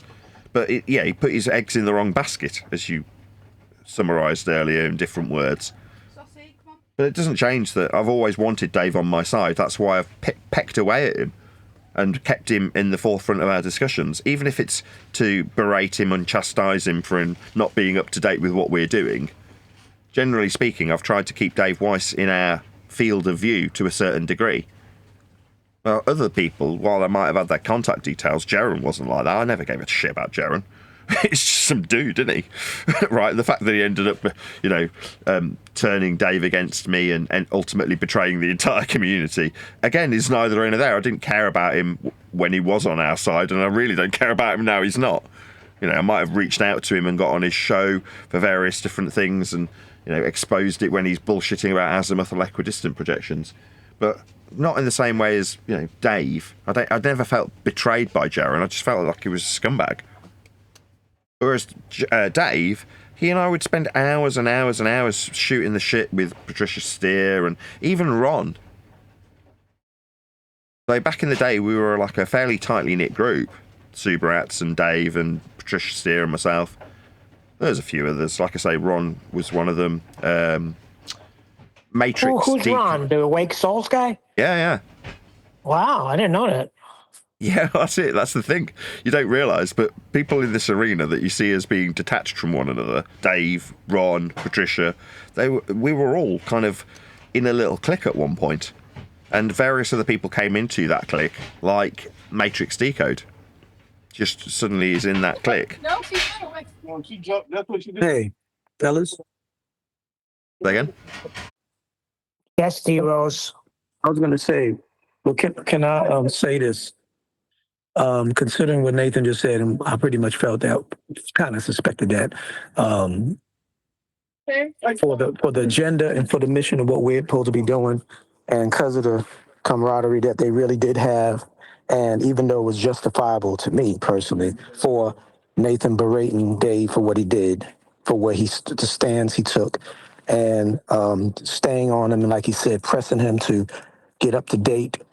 You know, start speaking the right, articulating manner, how you trying to be an anti-glober and get on board. It's up to Nathan, but maybe it'd be for the best of everyone that in privacy, y'all do apologize. Y'all have your own little conversation. It don't have to be on his show again, because then that means he's trying to, you know, be humiliating to you, try to, you know, check you in front of people. Like, let's say y'all make men's in privacy, and then on the show, he starts bringing it up. Like, first of all, before we get any further, Nathan, I need you to apologize. That's not flying. That's not flying. You looking that far into it, D? Yeah, I'm looking very far into it. I was thinking like this. Listen, it's like that show that we use, the movie that we use for the show, A Few Good Men. You have to ask me nicely. Remember when he says that to him? That's what it reminds me of. Yeah, pretty much, yeah. No, but I'm sure he wants some sincerity. That is to say, when I search my soul and go, am I upset with the situation with Dave Weiss? The answer is yes. So you go, am I sorry that things have worked out the way they have? Regardless of whose fault it is, or me being harsh after the fact, right? Am I sorrowful over that circumstance with Dave Weiss? And the answer is yes. Like, I've wanted to reach out to him. I still do. Like you said earlier, you've got various different points over the last few years where I've pointed out that I've tried to get in touch with him and he's just ignored me. So again, people that you don't give a shit about, you don't tend to try and keep in touch with. Now, obviously, I don't want to be coming across like freaking Ed the Bear comes across to me at the moment, like I'm some creepy stalker. It's not at that level. But by the same token, I try and touch base with Dave Weiss. So if like I say, he desires an apology, and I know I've been harsh to him over the last probably 5 years, everything he's done I've been hypercritical of, then I am sincerely apologetic to him. You know, not just because I want something out of him, although that is ultimately why I'll be doing this, and because he's asked. Like, he's told Paula that he wants an apology. So, like, fine, I'm sorry. Hi, Dave. I'm sorry you didn't take my advice, but if you did, Jesse Lee Peterson wouldn't have made you look like that. That's There's not just gonna no get... need. I'd rather be the bigger guy. Do you know what I mean? I'm not demanding apologies from him, although I've aired my grievance in terms of his betrayal many, many, many times. Did it garner an apology? No. But does he want anything out of me? No. So subservience is required. I can put it down to being fickle all I like, but that's what he's asking for, a little bit of subservience. What is it you just said, Neil? You got to ask me nicely. You're fucking right. That's the Colonel letting everybody in the room know who's who, right? That's what Dave's doing. Good on you. Why blame him? Who cares? If he wants to take that position of authority, let him. If that's what he wants. Don't rub his nose in it either. There's no need. Yeah, I'm just shooting the shit here, mate. You have to ask me nicely. You have to ask nicely. Yeah, that's what Dave's doing. More power to you, Dave. Good on you. And I wouldn't give him an apology unless I felt he was worthy of one either. You know what I'm like. I'm fickle, but I'm not that fickle. Dave is the one that always bothered you. I do recognize that. Out of all of them, the one that bothered you the most was Weiss, because, come on, you were defending his Bitcoin. No, it's not that he was. You only wanted the best for him. It's not that I was defending his Bitcoin. I was doing that because I was his mate. That's how I viewed it. So when someone's like Judas, you're like, holy shit, this is supposed to be my friend. I can't quite believe you've done that. But like I say, and the reason you were defending his money is because you were his mate. You're not going to put somebody you don't freaking trust to freaking defend your Bitcoin. So yeah, I understand where you're coming from. Exactly. Just ask nicely. However, bearing in mind, right, I've reached out to him multiple times without any success. He has responded. So as much as he wants some subservience or recognition and an apology, which he'll definitely get, and if he wants a bigger apology, you'll be like, okay, you've got to be more specific about what I'm apologising for. Don't get me wrong, I know I can be brutal. But by the same token, you know, he presumably wants some sort of public acknowledgement that my brutality towards him, at least in his mind, and that's perfectly reasonable, is unwarranted. Now, maybe that's true. I have been particularly brutal. You tend to be more brutal when you feel like you've been betrayed by somebody. You generally a bit harsher with that particular person. You know, the people that you don't give a shit about, you just deal with them in the moment and then move on immediately, and you don't care. So, yeah, I can imagine, although I can't put my finger on specifically because he hasn't given me any details, I know there'll have been something that he's like, you fucking prick, when I've been talking about him. Maybe it's the constant referring to Earth's a bigger ball by you guys on the panel. Maybe it's the constantly utilising the Jesse Lee Peterson, do you know for sure and without a doubt. There'll be something like that that's really got his goat. And now, it may not be those specific things, but if it is, and he's like, I want you to apologise, you know, you've made for sure and without a doubt into a thing when it could have been forgotten about. I'd be like, I'm sorry, I didn't mean to turn that into a thing. Well, we all, you know, pretty much, there's a plethora of things we said that was mocking his technique, his articulating of how he was defending flat Earth and everything was all inappropriate. So there's going to be a whole line of things. So if you just want to put it all in one bubble, you know, just concise, make it concise. Be like, you know, I was a little hard on you. You know, I apologize, but you did hurt me too, bro, because I thought we went way back, and for you to side with these, it's going to work out. It's going to work out fine. Because at the end of the day, whether y'all were cool or not, anybody to ask somebody to be their prize fighter and put 3 Bitcoins on him means he knows you can knock a lot of out. That's what I'm saying. He knew you can knock a lot of MFers out. That's why he put his money where his mouth is on you. So listen, D Rose, how do you think I found out about him? It was about Nathan. It was freaking David Weiss. That's what I'm saying. That's why I heard the name Nathan Oakley. Never heard of it before. Was searching through Flat Earth videos, and I heard Dave Weiss specifically mention that he can't get enough of those guys across the pond. Flat Earth Debate, Nathan Oakley, how they're killing ballers. I was like, whoa, what the hell is this guy? I got to look into this. So, yeah, I'm sure that they'll do all of that down the road. Like, I'm sure Nathan will be able to air his feelings. But right now, the important thing is getting on that freaking guy's show and promoting that book. Yeah, that's true. Because whether or not he seemed like he took a 180 with what he said on Jaron or whoever's show it was about, I guess we're not listening. At the end of the day, everybody knows with Nathan. Well, look at it. Nathan. I want you, D-Rose, I want you to look at it from a different angle. Say it was you, me, Nathan, and let's go to refracted curvature in there. We're sitting in a room, and somebody comes up that they have an issue with.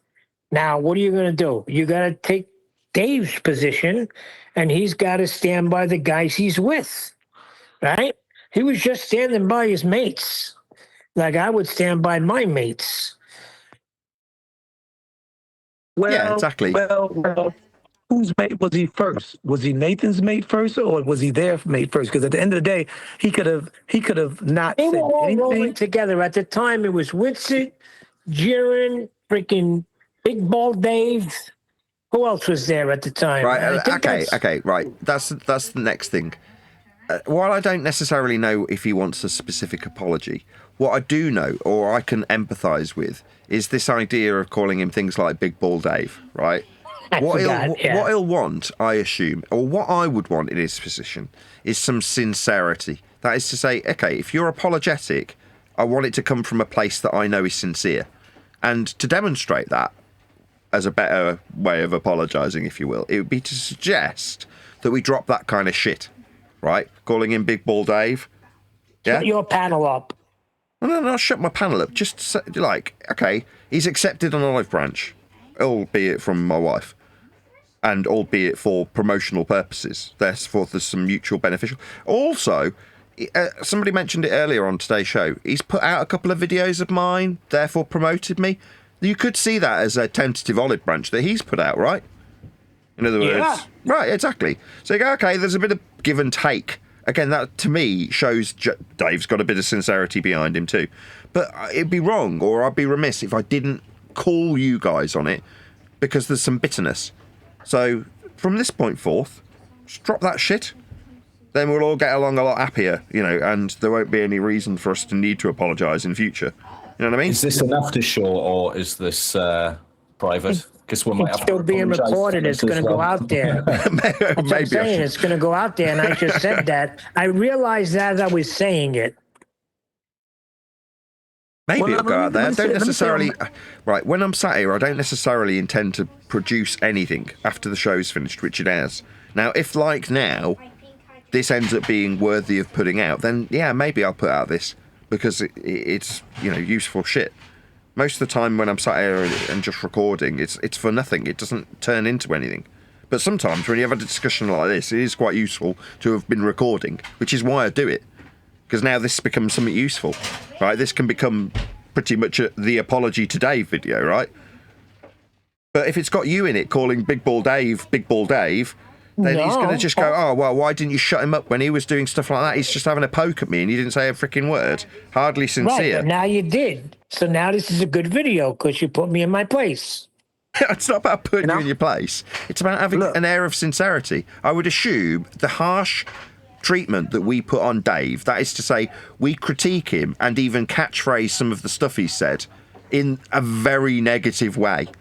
Well, I'm assuming when he's asking for an apology, he wants that kind of shit to end because it's not doing him any favours. We're making him look bad when we describe his catchphrases that make him look bad, because that's what they're designed to do, right? We're all bitter about him, so we want to make him look bad because we're a bunch of bitches.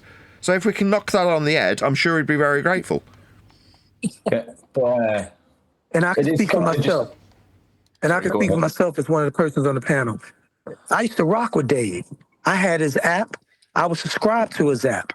And the only thing that pissed me off is when I found out what he said about Nathan, which I heard it myself, and I never cared for Jaron. I always said from the jump, Jaron was not a flat earther. I said Jaron was a conspiracy theorist, freaking wannabe life coach who spoke about all aspects of different things with his arrogant ignorance.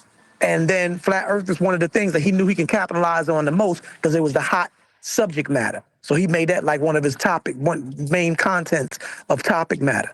As far as Whitsitt to me was one of those, I don't know, he seemed like one of them guys that, let's hear what he got to say today. And he used to say some real spaced out stuff about giants and him being the ancestor of a giant. I mean, just crazy, stupid stuff. But it was entertainment. So I wasn't even mad at Dave for him rocking with them because he was doing what he do. You know, you network. But then what he said reflected not only Nathan, but he was talking about us in general, because that was, you know, that was a backstabbing thing. Plus, when I found out how y'all rocked, you know, how cool y'all were together. So other than that, I mean, I apologize personally, you know what I'm saying? Because I was just basically going tit for tat. That's all. Fair enough.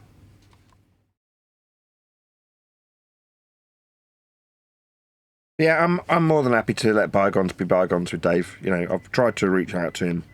Now he's been receptive, and it's at the most beneficial time for me. So I'm more than happy to swallow my pride in this regard.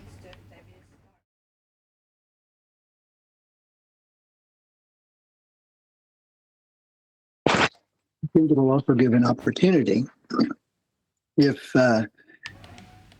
especially if you do it like pre-show or just person to person. Let's get that aired out so that you personally, both of you personally, can know you're on the same page. And you can even tell him, you know, about the conversations with the staff and that, you know, we're basically all cool. For me personally, if you were going to say, oh yeah, well, Surf Daddy said, I would say that I haven't been so much hard on Dave as I have been just disappointed. And he'll say, Surf Daddy, who's that? Yeah, I know he does because I'm a nobody. But that is my position. I've just been disappointed in Dave's. Well, that's how we all felt when he said that on that show. It wasn't anger or pissed. It was utter disappointment. When that was put across my freaking desk, that freaking that was hurtful, you know? And I remember the guy that sent it to me. It was freaking Michael Kahn. Michael Kahn was like, look, it's not really nice what Dave said. And I was like, what are you talking about? And when I listened to it, I was like, damn. And Nathan, it took you a while to even respond to that, because that happened months after. So, I mean, if anything, you can blame us. I'm sorry, guys. I've been listening here, but I still find it disrespectful from the part of David. Yeah, because he used to send people to Nathan for Nathan to debunk the arguments being brought by these people in order to save Bitcoin. Yeah. Yeah, So we want to do all of that, Georgie. But now it's another. Now it's a new era. When Nathan approaches him, yeah, with information that he could retain and fight the arguments himself, yeah, he refuses and he insults and he punches back. I mean, this No, is the you're not behavior of acknowledging someone how, that is Georgie, you're not acknowledging. You're not acknowledging how Nathan was. Come on, let's not be ignorant here. Nathan, he just said it. He could be harsh. He is harsh. After the fact. All right, so what? The guy feels offended by that, and he's asking for an apology. You want to sell a book? You want to get out there? Just say, I'm freaking sorry. That's all. Don't get so offended in it. I'm with you all along, but he's the one who started the whole of this thing. Okay, so you just want to go back and forth. Who started it? Who did this? Who did that? You're never going to get nowhere. I understand how you feel, but feelings are gone right now. We're here to promote Nathan's book called Measured Flat by any means necessary. Hold on. And what supersedes that, which is the purpose of the book, is to spread the truth. I don't know That's what it's about all that. about. But that's going to happen on its own.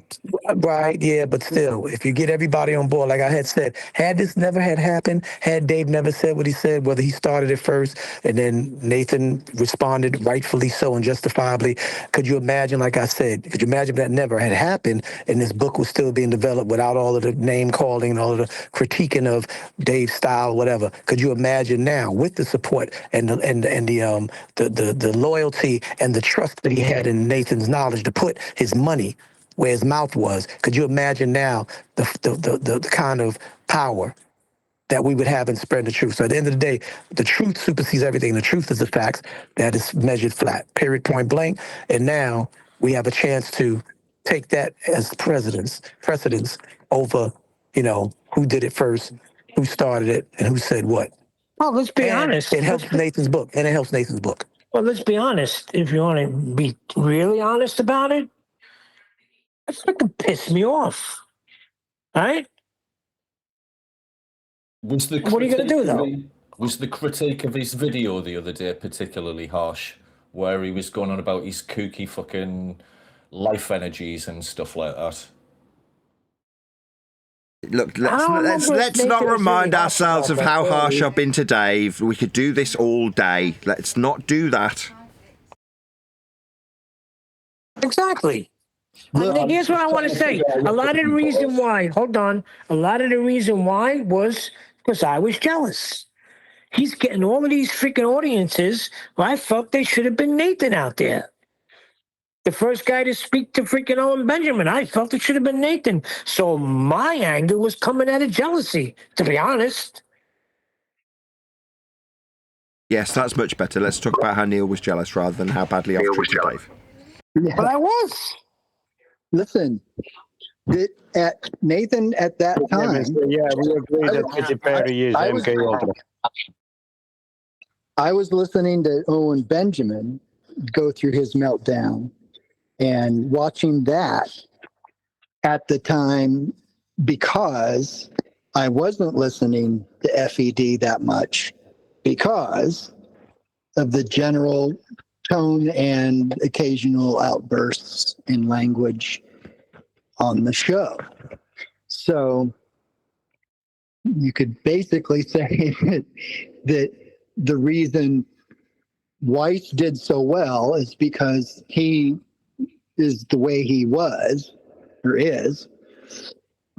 And Nathan's and the FED show at that time.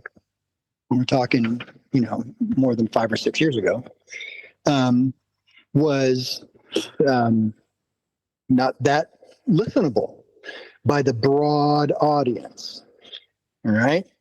What's happening with Weiss, if bygones can be bygones, and they should be, we're big boys, is that Weiss will put the book in his app that he has put together and has been a mighty force in the flat earth realm, despite all of our ideas about it.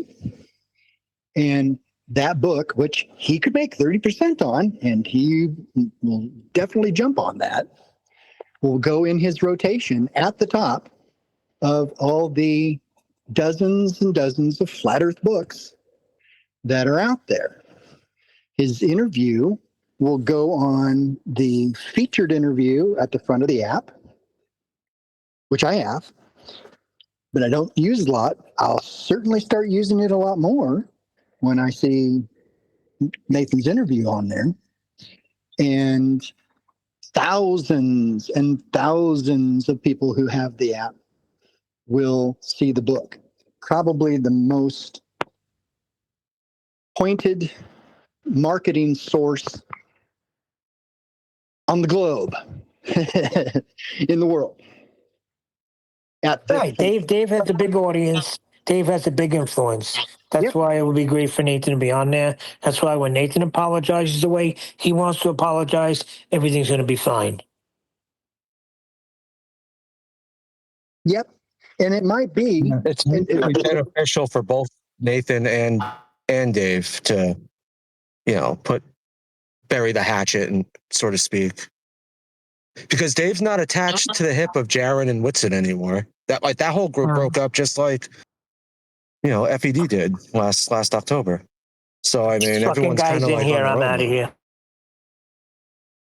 All right. Well, commiserating also might be an interesting thing to do. Dave might actually give an explanation for why your videos were taken down. I can imagine. Don't know, but I can imagine it would be interesting to find out. That's fine. Fucking idiots.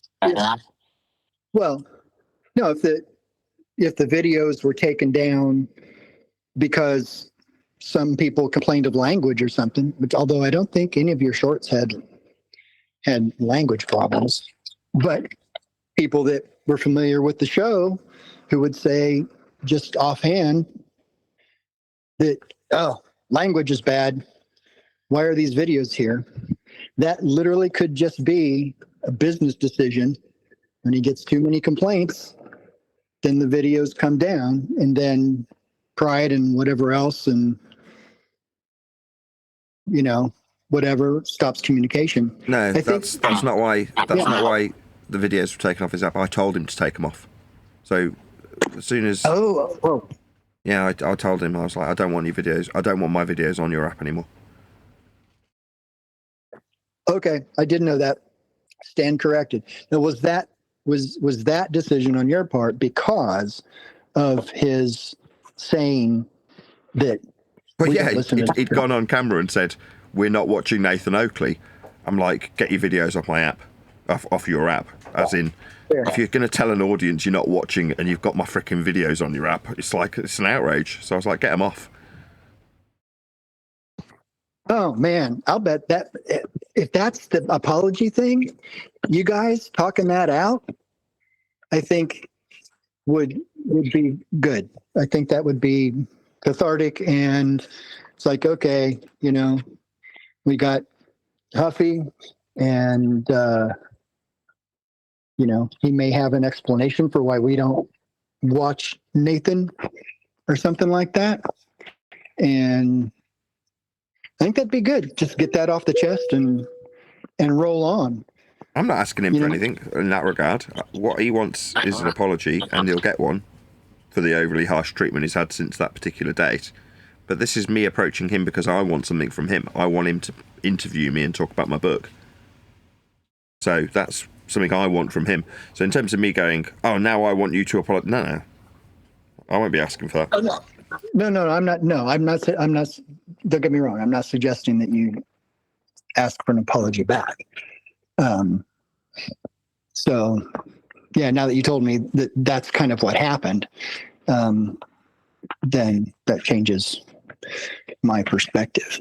And yeah, I agree with you that, yeah, if he's going to trash talk you, then take my videos off of there, you nut.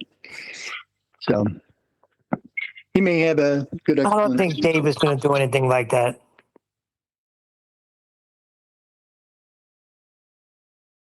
We don't know till we know. The main thing He hasn't. Hold on. Have you heard him trash talk Nathan at all? Let's be honest. Me personally, no. Except for that one thing he said. Except for the one thing he said when he was around the mates that he was around, he said we won't be watching Nathan Oakley. It's the only time he's ever said anything about Nathan that I know of. Yeah, and I never heard that. He's just on his shtick, and he just does his thing, and he does it well. And you can't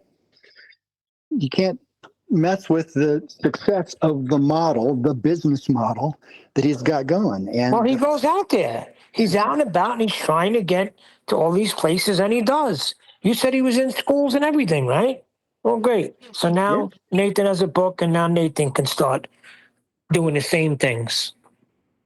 Well, and also the added benefit is once Nathan's measured flat trope is out there, that gives Dave then the ability to fold that in to his shtick without appearing to be a shill or whatever. And I'm talking strictly from a business model. He's the guy that's out there. He's the one that's getting all the stuff, all the, attention, and making great money on his app. His app putting Nathan's book into the lineup and interviewing him makes Dave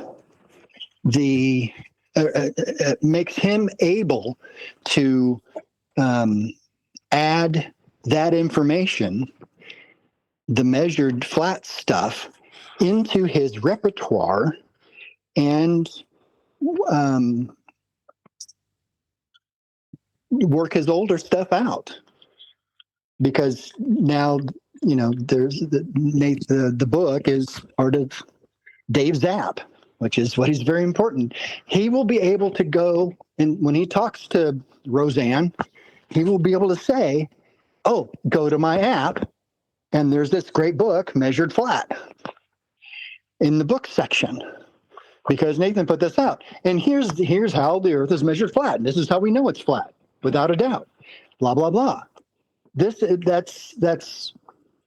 I can't think of a different way that would play out, because it's going to play out in what's best for Dave in the business sense, in the business model that he's got going.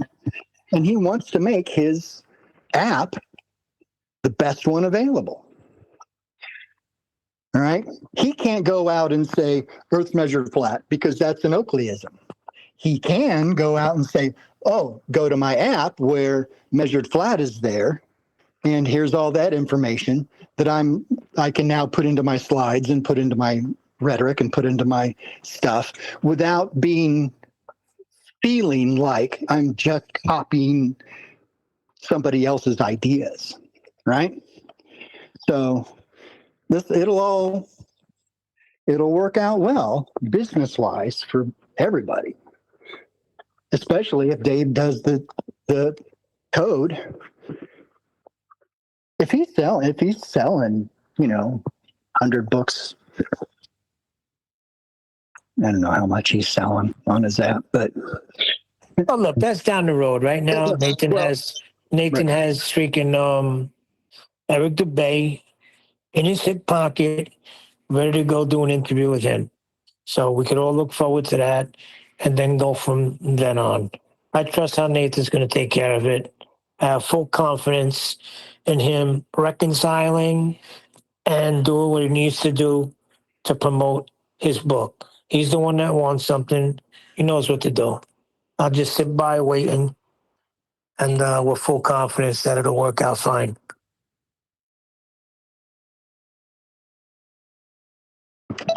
I'm too. I'm excited about it.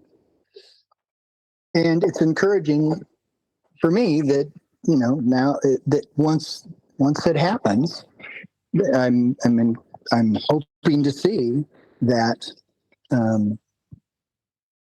Dave will then start changing his rhetoric and be able to do it with a kind of a clear conscience in his mind.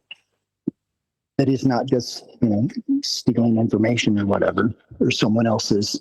Well, you can just hope. Listen, nobody likes to be told they're doing something wrong. That's number one. Dave reaches a lot of freaking people. He probably speaks to more people than anybody in this flat earth arena. So just implementing some of the stuff that's in the book is fine. Or even like you said, just referring to the book. Do you want to hear more about the measurements? His book is on my app, whatever. That would be great. Listen, that was the second greatest news today, other than hearing that Nathan's going to be talking with Eric, was that Dave Weiss said, no problem, just give me an apology. That was the second best news today.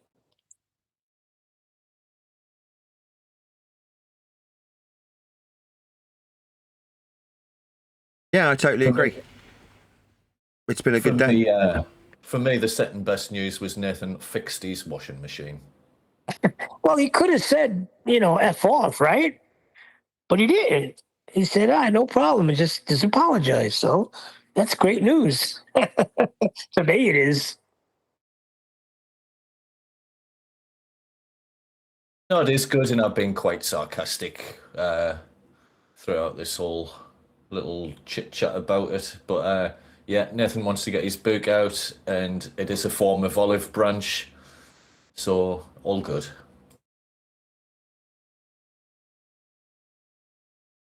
Millimeter, it be accurately measured. It's measured flat, direction up and down. Flat level we at, flight over ground. Descending from that breeze, heading in degrees. Horizontal, flat, ESC now.